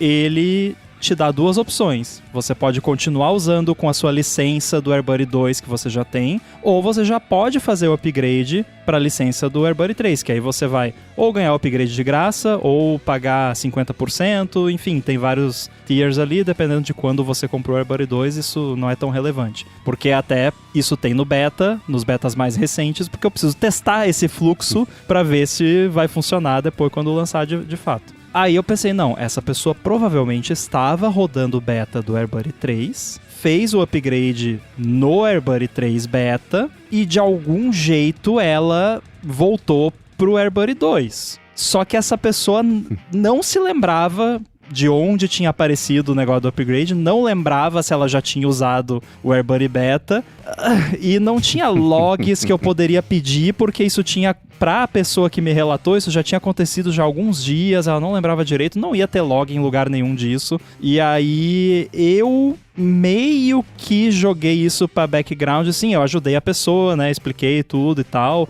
ofereci pra ela o download do AirBuddy 3 Beta, ou falei, não, se você quiser eu posso reembolsar também a sua compra do AirBuddy 3, aí quando lançar de fato, você compra, a pessoa falou, não, tudo bem, eu continuo usando aqui e de boa. Aí eu fiquei com o pé atrás, mas eu pensei, não, essa pessoa provavelmente fez confusão, teve algum problema no AirBuddy 3 e quis fazer o downgrade, enfim. Até que ontem, isso foi na segunda, ontem, terça-feira, o Chris Messina, que é um cara muito... Ele é excelente beta tester, é o melhor beta tester do mundo, porque ele é muito bom de feedback, e ele me ajuda lá no Product Hunt também, quando lança produto lá. Ele veio me relatar o que esse usuário que mandou o e-mail esquisito lá deveria ter relatado. Que foi o seguinte, cara, olha só, simplesmente do nada o AirBuddy no meu Mac voltou pra versão 2, pro 2.8.1,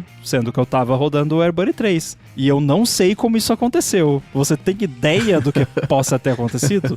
E aí eu falei, eu não faço a mínima ideia. Só que aí, se fosse só esse recado do Chris, ou se fosse só o e-mail lá, eu não teria, talvez eu teria esperado um pouquinho mais pra ver se ia vir algum outro relato parecido, mas como já tinha vindo um e-mail esquisito com relação a troca de versão, e agora veio um relato de uma pessoa que é extremamente confiável e que manda bons feedbacks, eu falei, não, peraí, tem alguma coisa muito errada, eu preciso ver o que tá acontecendo. E aí, foi a minha manhã inteira debugando esse negócio, porque é impossível, tecnicamente, porque o AirBuddy usa o Sparkle, né, que é aquele mecanismo, e aí a gente já vai chegar, calma que já vamos chegar no punchline, mas o AirBuddy usa o Sparkle, que é esse mecanismo que vários apps de Mac, quase todos os apps que não estão na App Store usam para atualizar, e é impossível o Sparkle atualizar, entre aspas, o app para uma versão anterior, não existe. Ele não faz isso, porque o número da versão é menor, ele não pode, ele não faz, não existe essa possibilidade. E o Sparkle existe há, sei lá, 20 anos, eu tenho certeza que não tem nenhum bug, né, porque já teria sido descoberto nesse tempo todo, algum bug que permite que do nada, sem a intervenção do usuário, o app volte para uma versão anterior. Não existe isso. E o AirBuddy não tem nenhum outro mecanismo que permitiria ele baixar por conta própria uma versão antiga e substituir. Não existe, não tem como. Então é alguma coisa externa que causou isso. Aí eu até fiz vários testes, porque eu pensei, não, será que porque trocou a URL do feed, que é um feed RSS lá dos updates, quando teve essa troca da licença do AirBuddy 2 pro 3 pra galera fazer o upgrade, trocou essa URL. Aí eu pensei, será que nessa troca rolou algum redirecionamento, alguma coisa? Aí eu instalei todas as versões, atualizei de todas as versões possíveis para todas as versões possíveis em máquina virtual, fiz tudo, não consegui de jeito nenhum fazer o app, fazer downgrade. Eu sabia que eu não ia conseguir porque é impossível. Enfim, aí eu lembrei da nossa conversa no ADT, semana passada. Que existem umas ferramentas desgraçadas de macOS, que se você tem alguma ferramenta dessas, desinstale agora mesmo, que ficam fuçando nos apps pra atualizar eles pra você. E aí o que acontece? Eu vou tentar não entrar em tantos detalhes pra não ficar tão chato, mas assim, o Sparkle, por padrão, ele sempre foi há 20 anos, você coloca no infoplist do seu app uma informação SU feed URL e aí o link para onde fica esse feed das atualizações. E esse infoplist é um arquivo de texto que fica estático, fica dentro do app, e aí essas ferramentas que fazem essas atualizações leem esse arquivo. Beleza. Ok, olhei lá. O que acontece? Por conta disso já existir há muitos anos, você precisa ter essa informação nesse arquivo estático do app. Mas não quer dizer que você não pode, em runtime, no código do app, falar, olha, eu sei que aqui tá dizendo, no infoplist tá dizendo que é essa URL aqui, mas na verdade, a URL que é pra você usar é essa outra aqui. E o AirBuddy faz exatamente isso há muito tempo, porque ele tem versões beta e versões de release. E a versão beta e a versão release usam feeds diferentes. Então, na hora que tá rodando, ele abre lá, eu sou uma versão beta, então eu uso esse feed aqui. Não sou uma versão beta, então eu uso esse outro aqui. E aí, o feed que tá no infoplist é essa versão da URL da versão release, que aponta pro AirBuddy 2.8.1. Isso ainda não explica o problema, mas nós vamos chegar lá. Porque assim, mesmo assumindo que se trata de uma ferramenta de terceiro que tá lendo lá, tá pegando a URL do feed, digamos, errado, essas ferramentas de terceiros, elas usam o Sparkle para fazer o update e o Sparkle não faz downgrade. Nossa. Então, não faria sentido, porque eu pensei, não, mas se a versão que está instalada é mais nova, tem um número de versão maior, mesmo que a versão mais recente no feed não seja essa versão, não é possível que tenha alguma ferramenta dessas que simplesmente olha, não é a mesma versão, vou pegar a versão que tá no feed e azar se é uma versão antiga, sabe? Não é possível que tenha alguma ferramenta que esteja fazendo isso, não é mesmo? Porque isso não faz o menor sentido. Tem uma ferramenta que tá fazendo isso. E o pior de tudo, essa ferramenta que tá fazendo isso não é nem uma ferramenta de atualizar a app. É uma ferramenta chamada, eu vou falar aqui, chama PKG Sweep, que é tipo varredor de pacotes, que é uma ferramenta para manter os seus pacotes. Eu sei que tem Homebrew, agora eu não sei se tem NPM e essas outras gerenciadores, mas é uma ferramenta, um app para Mac que verifica ali se tem alguma coisa para atualizar nos seus pacotes. Ok, o AirBuddy não é uma ferramenta de linha de comando que você instala via Homebrew. Só que o Homebrew tem um negócio chamado Cask, que eu odeio, porque eu odeio esse monte de nome, esse monte de ferramenta que não é necessária. Porque tem alguém que quer ir lá no terminal e digitar brew install AirBuddy. Porque você é muito legal e sabe usar a linha de comando. É só você clicar num link e arrastar um DMG para uma pasta. Não precisa eu já fui essa disso. Pessoa. Exatamente. Eu acho uma idiotice. Desculpa quem gosta, eu acho uma idiotice inútil. Mas assim, beleza. Alguém foi lá e criou um Cask pro AirBuddy. que é um arquivo Ruby, daí já me irrita mais ainda, porque eu não gosto de Ruby, foi lá e criou um negócio do AirBuddy, sem a minha autorização, eu não permiti isso. Eu vou mandar um DMCA takedown lá pro GitHub. Mas enfim, foi lá e criou esse negócio. E aí, o que acontece? Essa ferramenta PKG Sweep, ela, de algum jeito, ela apaga o AirBuddy 3 e usa o cask que tá apontando... Ele usa também essa URL do feed que tá lá estática dentro do app e baixa e substitui a versão mais nova pela versão antiga. E foi assim que isso aconteceu com esses 2 usuários.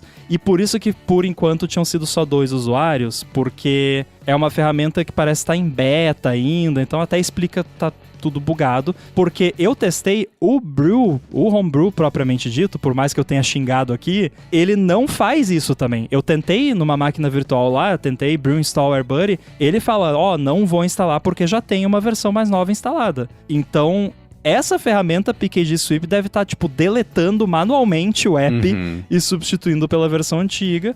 Vai ver, ela vai bicodada.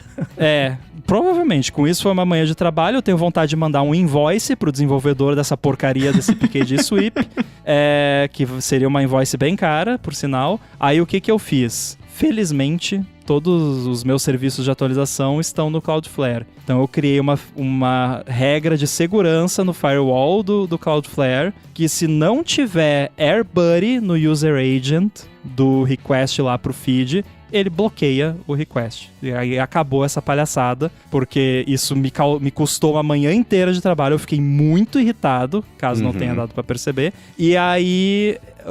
óbvio que isso é uma solução temporária, porque, primeiro, eu quero que as pessoas possam usar essas ferramentas, por mais que eu ache uma idiotice. E aí, o que eu fiz? Eu fui lá, alterei as configurações no meu projeto do Xcode para, no build time, ele pega a URL do feed que vai ser usada naquele build e coloca lá no infoplist para que sempre esteja a URL correta, e aí essas ferramentas vão usar isso. Porém, isso não resolve essa questão do PKG Sweep, porque ele usa o Brewcask, e lá no Brewcask tá hard-coded a URL do feed do AirBuddy 2. Então eu vou ter que deixar esse negócio bloqueado for the foreseeable future, né? Não sei o que eu vou fazer com relação a isso. Talvez alguém que manja de Ruby pode ir lá e atualizar o cask para usar a URL dependendo da versão, ou eu posso pedir para uma ferramenta de IA fazer isso para mim também e eu mando um pull request lá. Quando você falou que tinha descoberto a ferramenta e você começou a falar o nome da ferramenta, eu torci tanto pra ser o Clean My Mac, porque a gente reclamou semana passada. Seria muito engraçado reclamar de novo dela, né? Foi o primeiro que me veio na mente, mas... E aí é engraçado, porque eu fiquei monitorando os logs por um tempo lá, e tem muita ferramenta. Tem muita. Nossa. Porque pelos user agents lá eu fui vendo, e aí... Nossa, tem muita ferramentinha que eu nunca tinha ouvido falar, e aí não teve jeito, vai 403 pra todo mundo, não dá pra... Eu não posso dar suporte a isso, porque, pelo amor de Deus, né? Uma manhã inteira perdida. Eu não sei se essa ferramenta tá ainda em test flight, tá em teste, tá em beta, sei lá, eu não sei o quão grande ela vai ser. Mas eu fico pensando em quantos outros devs podem estar passando por esse... Tudo bem que é uma quantidade considerável de situações específicas, tipo os elos do Lito, né? Pra fechar lá, pra dar o acidente. Foram muitas fatias de queijo suíço. Exato, mas você não deve ser o único dev que deve estar passando... Que deve estar passando por isso, né? Então, eu não sei se seria o caso ou de avisar quem tá fazendo a ferramenta, falar, you're tooling it wrong, ou de alguma forma isso, não sei, é muito específico pra virar uma notícia, por exemplo, né? Mas tentar evitar que isso siga acontecendo, né? Porque... Não, assim, eu tô reclamando aqui de uma forma extremamente teatral, mas obviamente eu não é tão big a deal, né? Mas eu realmente fiquei muito irritado de ter perdido tanto tempo com isso. Porém, assim, não é grande coisa, mas eu encontrei uma solução temporária, pelo menos. E o Chris falou que ele ia avisar o developer desse PKG Sweep. Então, por enquanto eu não vou fazer nada, mas aí, né, de repente ele vai falar, e aí se o desenvolvedor entrar em contato comigo eu explico em mais detalhes, mas eu expliquei pro Chris e eu acho que com o que eu falei pra ele, ele consegue relay a informação. Cara, o Chris Messina é gente boa, né? Uhum. Nossa, eu interagi uma vez só com ele, assim, um tweet, qualquer bobagemzinha, falar rapidinho assim, mas é um cara que eu nunca vi tweetar um problema, uma coisa ruim, sabe? É um cara pra cima, gente boa pra caramba e inventor da hashtag, né? Então, merece qualquer coisa. Respeito. Verdade. Mas ainda assim vai precisar de manutenção no Cask, né? Pelo que você falou. Isso eu acho que eu vou pedir pro Copilot talvez fazer, já que é no GitHub mesmo. Abre um pull request pra esse negócio aqui que faz isso. Porque que eu não sei exatamente. É porque é Ruby e Ruby meio que você cria a sua própria linguagem, né? Então tem uns comandos lá que eu não faço ideia o que fazem. É tipo, é muito mágico, é só usa o Sparkle, essa URL, vai. Sabe? Então eu não faço ideia como é que faz pra ele, sei lá, ler do app o infoplist. É que na real não é porque não é pra atualizar, então eu não sei. É que na verdade eu acho que dentro do conceito do Homebrew, talvez teria que ser outro pacote. Teria que ser um pacote AirBuddy 3 que aponta pra URL nova. Porque você tem como versionar, eu lembro que tinha como versionar o Cask. Daí, e inclusive teria que ter tipo um que é o beta e um que é o release, pra daí a pessoa escolhe, só que aí vai saber se o PKG Sweep vai selecionar o package certo, né? Se bobear, você faz essa correção, cria os pacotes direitinho e aí quebra o Picker Radio Switch. Não, eu pensei em duas coisas. Uma delas é pragmática e a outra é evil. Que obviamente eu não vou fazer, mas a pragmática seria, eu pensei em de alguma forma detectar esse cenário, e aí no momento que a pessoa abrir o AirBuddy 2.8.2, digamos, ele percebe que rolou um downgrade inesperado e avisa, a sua versão do AirBuddy foi downgraded, provavelmente foi por causa desse app aqui. É app shaming ainda, né? Porque daria pra detectar.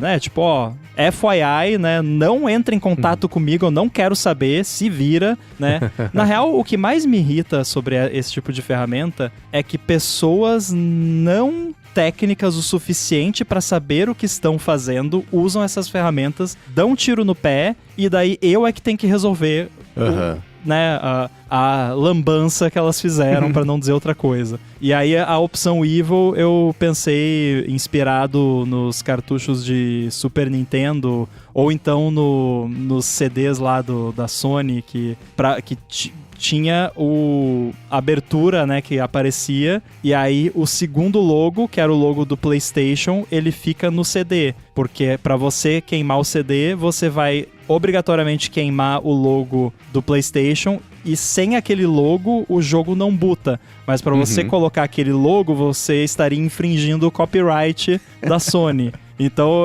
porque eu pensei, não adianta fazer o check de User Agent, porque aí as ferramentas podem só botar lá AirBuddy no User Agent.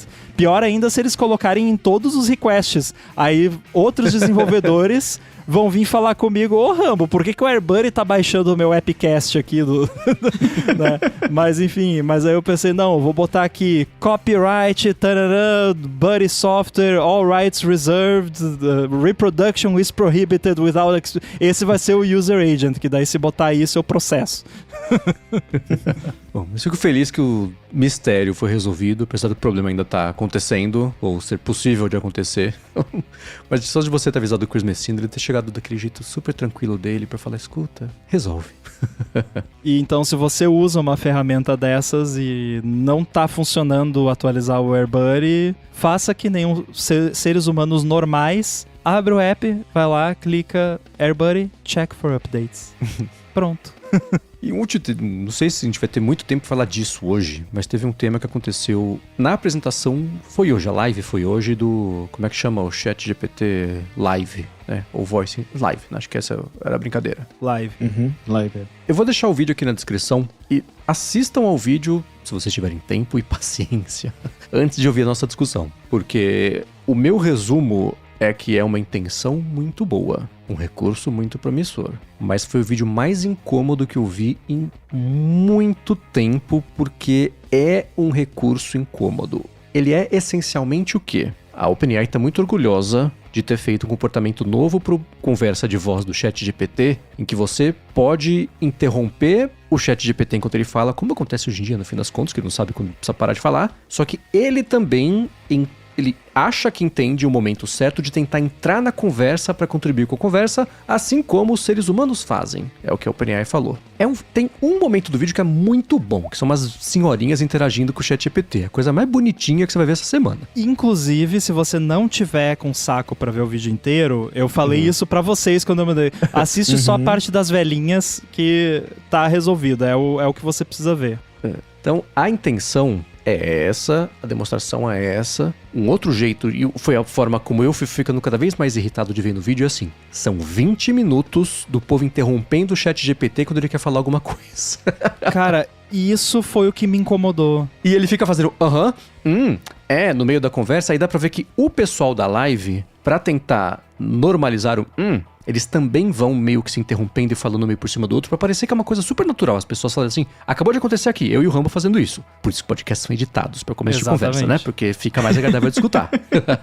Mas, cara, que nervoso que deu pra ver esse vídeo. Isso é uma ideia, é algo, é uma tecnologia, mas isso não é um produto nem uma funcionalidade. Eles estão anunciando um bug como recurso. É terrível. Cara, esse vídeo me deu o mesmo faniquito que me dá aqueles vídeos que eu comentei uns tempos atrás, que o pessoal faz pra Reels e TikTok, que a pessoa não termina de falar uma frase e já entra o corte do vídeo da pessoa falando a próxima frase. Isso me dá uma coisa assim, eu me sinto fisicamente mal. E isso aconteceu assistindo esse vídeo, porque ninguém termina uma frase... Não tem uma frase concluída nesse vídeo. Eu vi alguém comentando, porque a OpenAI bizarramente tem os comentários abertos no YouTube, o que é incrível. Sim. Corajoso, e eu vi alguém comentando do vídeo lá. Poxa, mas vocês não deixaram ele terminar uma frase? Se as pessoas fossem um pouquinho legais, podiam fazer frases soltas nos comentários, mas sem fim. Colocar uma frase sem fim e fazer uma cascata disso. Eu ia rir bastante. O problema desse vídeo é que... Exatamente isso. Mas, cara, eu realmente eu não entendi. Assim, eu entendi a questão de tipo, beleza, você pode falar ali com ele, beleza, vamos fazer isso aqui e tal. Segura aí, daqui a pouco eu te chamo, beleza? Beleza. E aí ele fica quietinho, e aí a hora que você precisar de alguma coisa, você chama. Isso eu achei maneiro. A questão dele conseguir...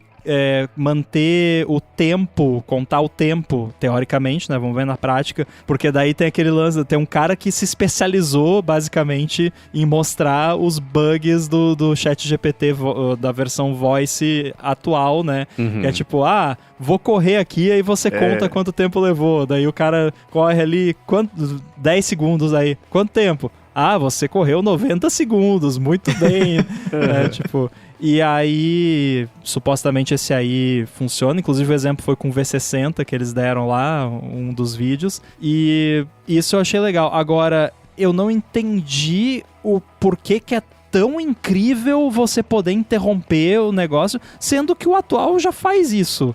Parece as apresentações da Apple lá, que a gente vê e fala, mas já não tinha isso? Porque esse negócio de interromper já tinha. Agora, o que me chamou a atenção também é o quanto isso parece ser uma resposta para Carangueja AI. Primeiro, eles falam Hey Chat o tempo todo. Sim, Segundo, eu não sei se isso tá no vídeo da live, mas isso tá num dos vídeos de marketing que eles publicaram, que são os widgets. Que você pede ali negócio de previsão do tempo e é a interface da Carangueja, só que o ChatGPT, basicamente. Você pede coisa de previsão do tempo, aparece um widgetzinho de previsão do tempo. Você pede alguma coisa de esporte ali, aparece o quadrinho ali dos esportes. Você pede uma coisa de localização, aparece uma mapinha. Que, aliás, eu achei a UI deles bem bonitinha, porque os widgets vão aparecendo e a bolotinha aquela do ChatGPT Voz, ela meio que... É difícil explicar, assistam o vídeo, mas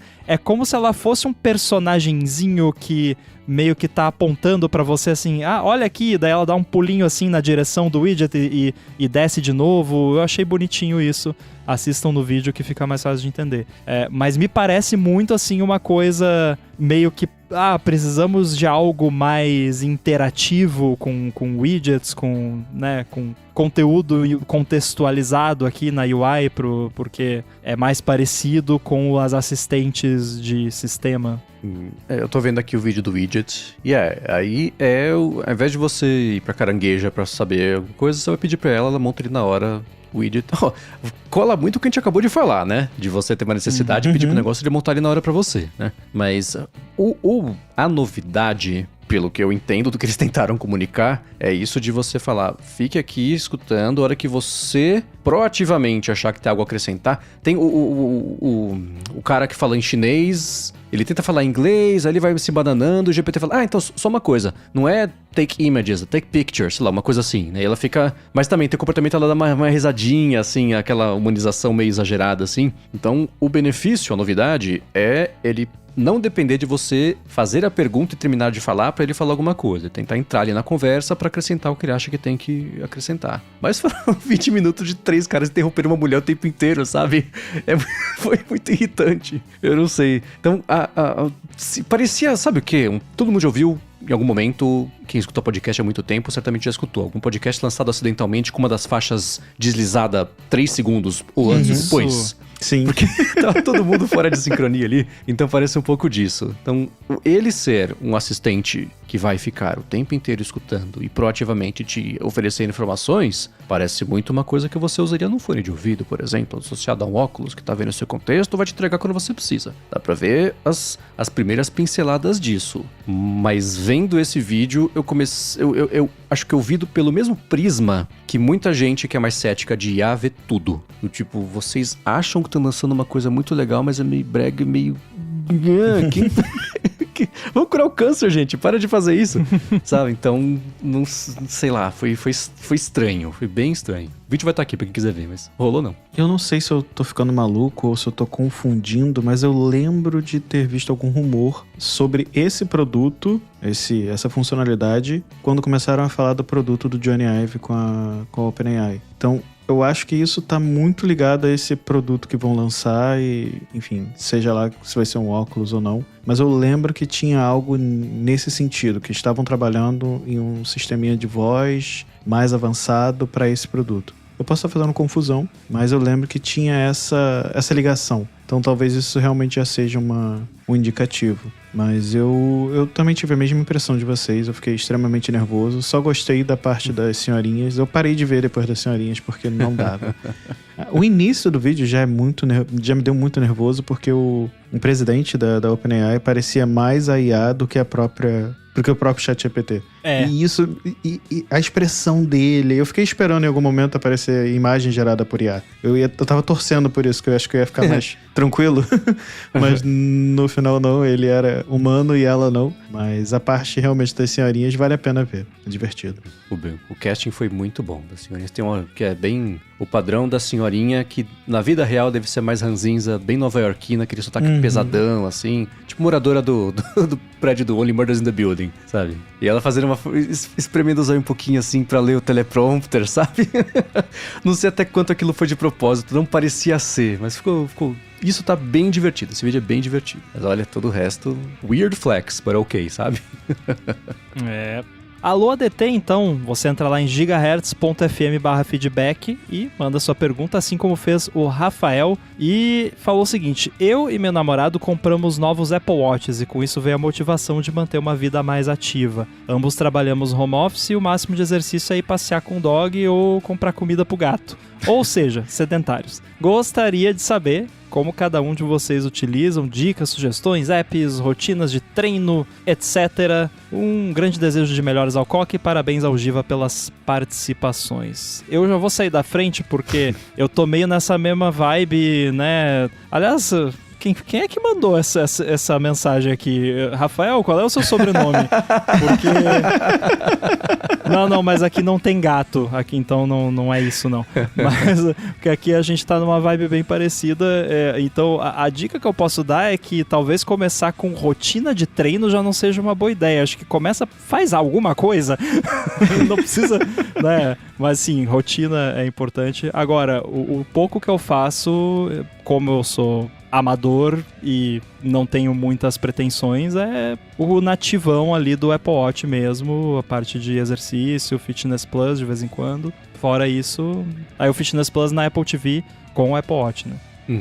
Pra mim, assim, a primeira coisa, falar, rotina de treino, é importante tentar encaixar na rotina como uma coisa que você vai ter que fazer mesmo, porque eu não sei como é que é pro Arthur, mas pra mim, a primeira coisa que cai numa semana ocupada é ir na academia ou a corrida, porque são, assim, 2 horas no dia que você ganha, no dia que você não tem 2 horas pra gastar com outra coisa, isso acaba assim, é isso ou o sono, né? Então é isso, mas tentando achar e organizar a semana do jeito mais repetível possível, pra deixar mais previsível na medida do possível, ajuda. Eu, no ápice da atividade física, conseguia fazer de segunda a sexta, academia na segunda-feira, corrida na terça, academia na quarta, corrida na quinta, academia na sexta-feira. Às vezes também rolava uma coisa no sábado, mas não dá mais tempo de fazer isso. Eu ando com as semanas bem agitadas, faz uns 2 meses, que eu tava falando isso com a Bia hoje de manhã, que eu não vou na academia, e cheguei no ponto de falar, nossa, mas faz falta, e faz mesmo, mas é tentar ao máximo deixar na linha de produção da semana um horário fixo pra fazer. E tenta fazer o horário que seja o de menor atrito, porque senão vai ser a primeira coisa que vai cair, tá? Então, e isso é ir criando o hábito. No frio é chato, no começo é chato, depois continua chato, mas uma hora vai, né?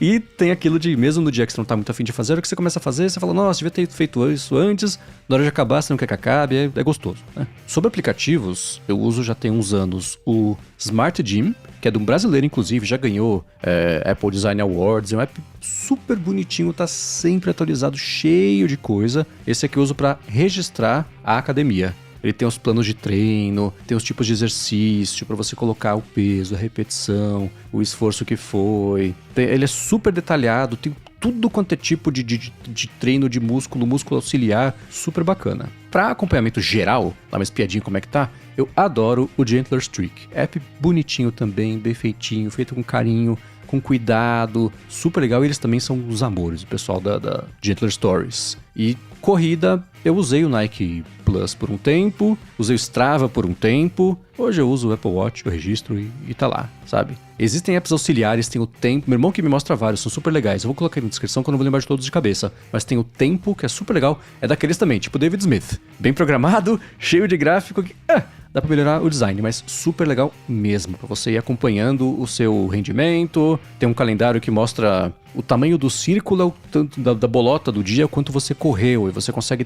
bater o olho no mês, você consegue ver o quanto foi, tem aquele bando de gráfico que dá pra ir explorando também, de pace, de contato com o solo, de não sei o que lá, recuperação cardíaca, aí vai, né? Aí é divertido se esbaldar nesses dados todos. Então, o meu pacote, o resumo do pacote, que não foi um resumo tão grande assim, de exercício é por aí. No meu caso, como eu tenho treinado ativamente para corrida, apesar de não ser um corredor de pódio, eu treino para a corrida para melhorar, enfim, para melhorar contra eu mesmo, não contra os outros. É sempre bom deixar isso claro, porque hoje em dia muita gente corre para bater paces muito loucos e acaba se lesionando. Então, acho que o primeiro passo de qualquer exercício é foco em você, foco em melhorar a sua saúde e ir devagar. E bem em cima disso que o Mendes falou, tentar encaixar a academia no seu horário, no horário que você tenha disposição para ir e não que possa cair na sua agenda. Então, se tiver chance de cair, ela vai cair, porque não é tão prazeroso assim. E você tem que encontrar um exercício que te faça bem, que te faça feliz, que você goste. Não vai ser prazeroso sempre, mas você tem que curtir em algum momento. Então, seja corrida, academia, spinning e por aí vai. Eu recomendaria também os aplicativos nativos da Apple, principalmente se você já for assinante do Apple One. Então, ele já tem lá o Fitness Plus, que o Rambo comentou, e já tem vários exercícios ali, é bem interessante. Mas eu hoje tenho feito academia com corrida, menos academia do que deveria, mas mais a corrida. Eu tenho dias específicos da semana e utilizo o próprio fitness da Apple para controlar alguns dados e outros dados ali, alguma coisinha ou outra eu costumo olhar, mas eu uso muito o Athletics, que é um aplicativo pago também de assinatura, mas eu acho que ele organiza muito melhor as informações de saúde e de exercícios do que a própria Apple. Então ele entrou muito no meu dia, nos meus treinos. E é legal porque ele tem um esqueminha de bateria, então ele diz qual é a sua bateria, qual é a sua disposição para aquele dia, baseado nos seus últimos exercícios, na sua noite de sono. Então ele cria ali em cima disso o seu nível de bateria para aquele dia. Então em cima disso ele te diz, olha, hoje você vai treinar bem, hoje talvez você tenha mais dificuldade para treinar. Eu acho isso legal porque se você for mal no treino, você vai olhar a sua bateria ali e vai falar, tá bom, entendi por que eu não estava com tanta disposição. E para correr eu utilizei por muito tempo eu usei o app nativo do Apple Watch e hoje eu tenho usado o Workout Doors. Para mim é um dos melhores apps já feitos pro Apple Watch. No mesmo esquema que o Mendes falou, app feio que dói. Ele, para mim, é um app de Windows feito para Apple Watch. Até o app de iPhone é feio, assim, ele é complexo de entender, é ruim a interface, mas funciona muito bem. E o mais importante, eu consigo montar a watch face de exercício conforme a minha necessidade. Então eu coloco ali cada quadradinho da watch face com o dado que eu preciso na corrida. Então eu gosto bastante dele por causa disso. Mas acho que para começar, o próprio fitness da Apple já atende, é gratuito e acho que atende a 90% dos casos. E eu acho que é isso. Já usei também o Gentle Streak, inclusive eu sou beta tester deles, mas por conta do Athletics eu acabei deixando ele um pouquinho de lado. E, de novo, eles são apps pagos, então quanto menos fricção você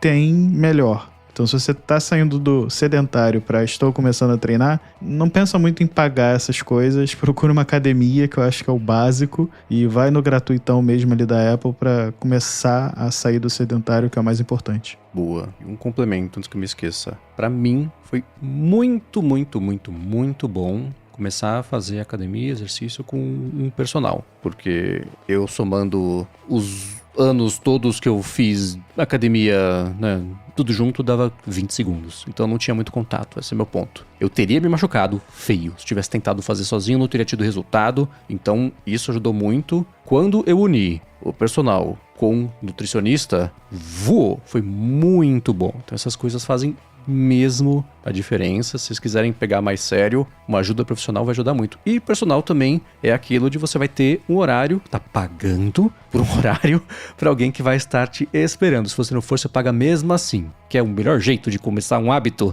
do que isso. Então ajuda em várias frentes. Então recomendo bastante. Inclusive eu vejo muita gente falando que para correr você só precisa de um tênis. Eu concordo plenamente, mas um treinador ajuda para você não se lesionar. É o mesmo princípio do personal, é para corrida. E eu acho que para todos os esportes. Então, assim, para começar, beleza, uma caminhadazinha já vale, tá ótimo, você não vai se lesionar com uma... Ou quer dizer, pode se lesionar com uma caminhada, mas é muito mais difícil, óbvio. Mas se você pensa, por exemplo, em correr, em fazer algo um pouco mais sério, procura um profissional que vai te ajudar. Eu mesmo faço hoje corrida com um treinador. Fiz muito tempo sem. Eu era um maluco da planilha. Não recomendo, porque eu não consegui evoluir. Chegou um momento que estava ficando chato e eu estava à beira de uma lesão. Então, se você se lesionar, você volta pro sedentário, porque não tem o que fazer. Então, assim, eu recomendo também um personal para academia, ou pelo menos o professor ali da academia te orientar, do que só usar, por exemplo, o ChatGPT. E eu já ouvi, quando fui correr, eu ouvi uma pessoa falar para mim que estava fazendo 42 quilômetros graças ao treinador dele, ChatGPT. Então, não seja essa pessoa. Olha, eu acho que eu não conheço uma pessoa que tenha começado a correr no modo YOLO e não tenha se lesionado. Exato. Então, não façam isso. Eu não sou nenhum especialista no assunto, mas me parece o tipo de coisa que você não faz, assim, na maior, porque pra dar ruim não é tão difícil. E eu conheço vários exemplos próximos de pessoas que tiveram problema por causa disso. É igual crossfit. Muita gente fala, crossfit lesiona. Não, a pessoa lesiona quando passa do limite do crossfit. Não é o crossfit que lesiona, não é a corrida que lesiona. É você passar do seu limite, fazer errado, é uma posição errada. Se você, às vezes eu tô sentado aqui na cadeira do escritório, levanto de um jeito errado, já me lesiono, então... Imagina... Só de ficar de pé... Cada ano que passa aumenta a probabilidade disso acontecer. Exatamente. Né? Então, assim, não é bom arriscar, né? Cara, o jogador da Inglaterra da Copa do Mundo foi pular alambrado, quebrou o braço em 2 lugares. Esse caso foi torto. Absurdo. Nossa. E pra começar a correr, o app, o Nike Plus, eu não sei pra quem é corredor profissional de verdade, quem começou desde... O Arthur pode até falar isso, desde o começo com guia, treinador, etc. Pode ser uma coisa. Mas o app do Nike Plus, ele tem o Coach Bennett, que é um sarro esse cara. Aulas ótimas pra começar a correr. E as primeiras aulas são assim, quer aprender a correr? Anda. Hoje você vai andar tanto tempo, você não vai correr. Agora a primeira corrida é um trotezinho. E tem aquela corrida de 5 minutos, de 10 minutos. Você dá play na corrida e começa a correr, aí ele fala um pouquinho... Aí fala pra você pensar na vida, daqui a pouco ele volta. Então isso ajuda a começar a pegar esse ritmo, sabe? Foi outra coisa que me ajudou bastante também no comecinho. Foi o semi-YOLO, sabe? O modo semi-automático de começar a correr. Eu acho que desses aplicativos eu acho ótimo também. Principalmente esses que começam com caminhada, porque a galera quer começar a correr e aí se anima a ver, nossa, eu tô com um pace aqui, tô com uma velocidade ótima, vou aumentar. E é certo que vai lesionar, não é? Sim. E o pior, né? Quando você não se lesiona, você pode ter um problema no coração. Porque a galera esquece que pra você correr uma meia maratona ou uma maratona, você precisa de volume. Pra você correr uns 5 km, você precisa de volume. Você precisa estar acostumado àquilo ali, né? Meu treinador brinca que você não quer dar um susto no seu coração. Então você não quer sair correndo igual um maluco e dar um susto no seu coração. Porque ele vai ter um treco, independente da sua idade. Então, quanto mais ajuda você tiver, melhor. E esse cara, por exemplo, do Nike, eu acho que já é melhor do que nada. Então, da própria Apple, né, tem o Fitness Plus lá, também tem aulas bem maneiras, já ajuda bastante. Bom, quem tiver dicas, certamente a gente tem coaches de corrida, tem personal, tem nutricionista, tem especialista de sono que vão poder contribuir com a gente em gigahertz.fm/feedback. Mandem sim, se a gente falou bobagem, principalmente se a gente falou bobagem, corrijam a gente, por favor. Os links do que a gente comentou você encontra em gigahertz.fm/adt/486 ou também nas notas aqui do episódio. Obrigado, Eduardo Garcia, pela edição do podcast, a vocês que deixam reviews, avaliações e que recomendam e que mandam os follow-ups, feedbacks, perguntas para enriquecer aqui as pautas, e também a ExpressVPN pelo patrocínio do episódio de hoje, e a vocês, Rambo e Arthur, por mais uma co-apresentação do episódio. Muito bem, eu tô lá no mastodon.social, @inside, apresento também o Olá Mundo aqui na Gigahertz. Boa, e pra falar comigo é só ir no @Arthur_Gvigir no Instagram ou no Threads, e às terças e quintas-feiras lá no Bom Dia Tech. Boa, pra falar comigo MVC Mendes, apresento por aqui o Área de Trabalho e também o A Fonte, apresento pra Lura o IA sob controle, e os textos estão lá no 95 Mac. Obrigado mais uma vez pela audiência de vocês. Tudo dito e posto, a gente volta na semana que vem. Valeu! Até!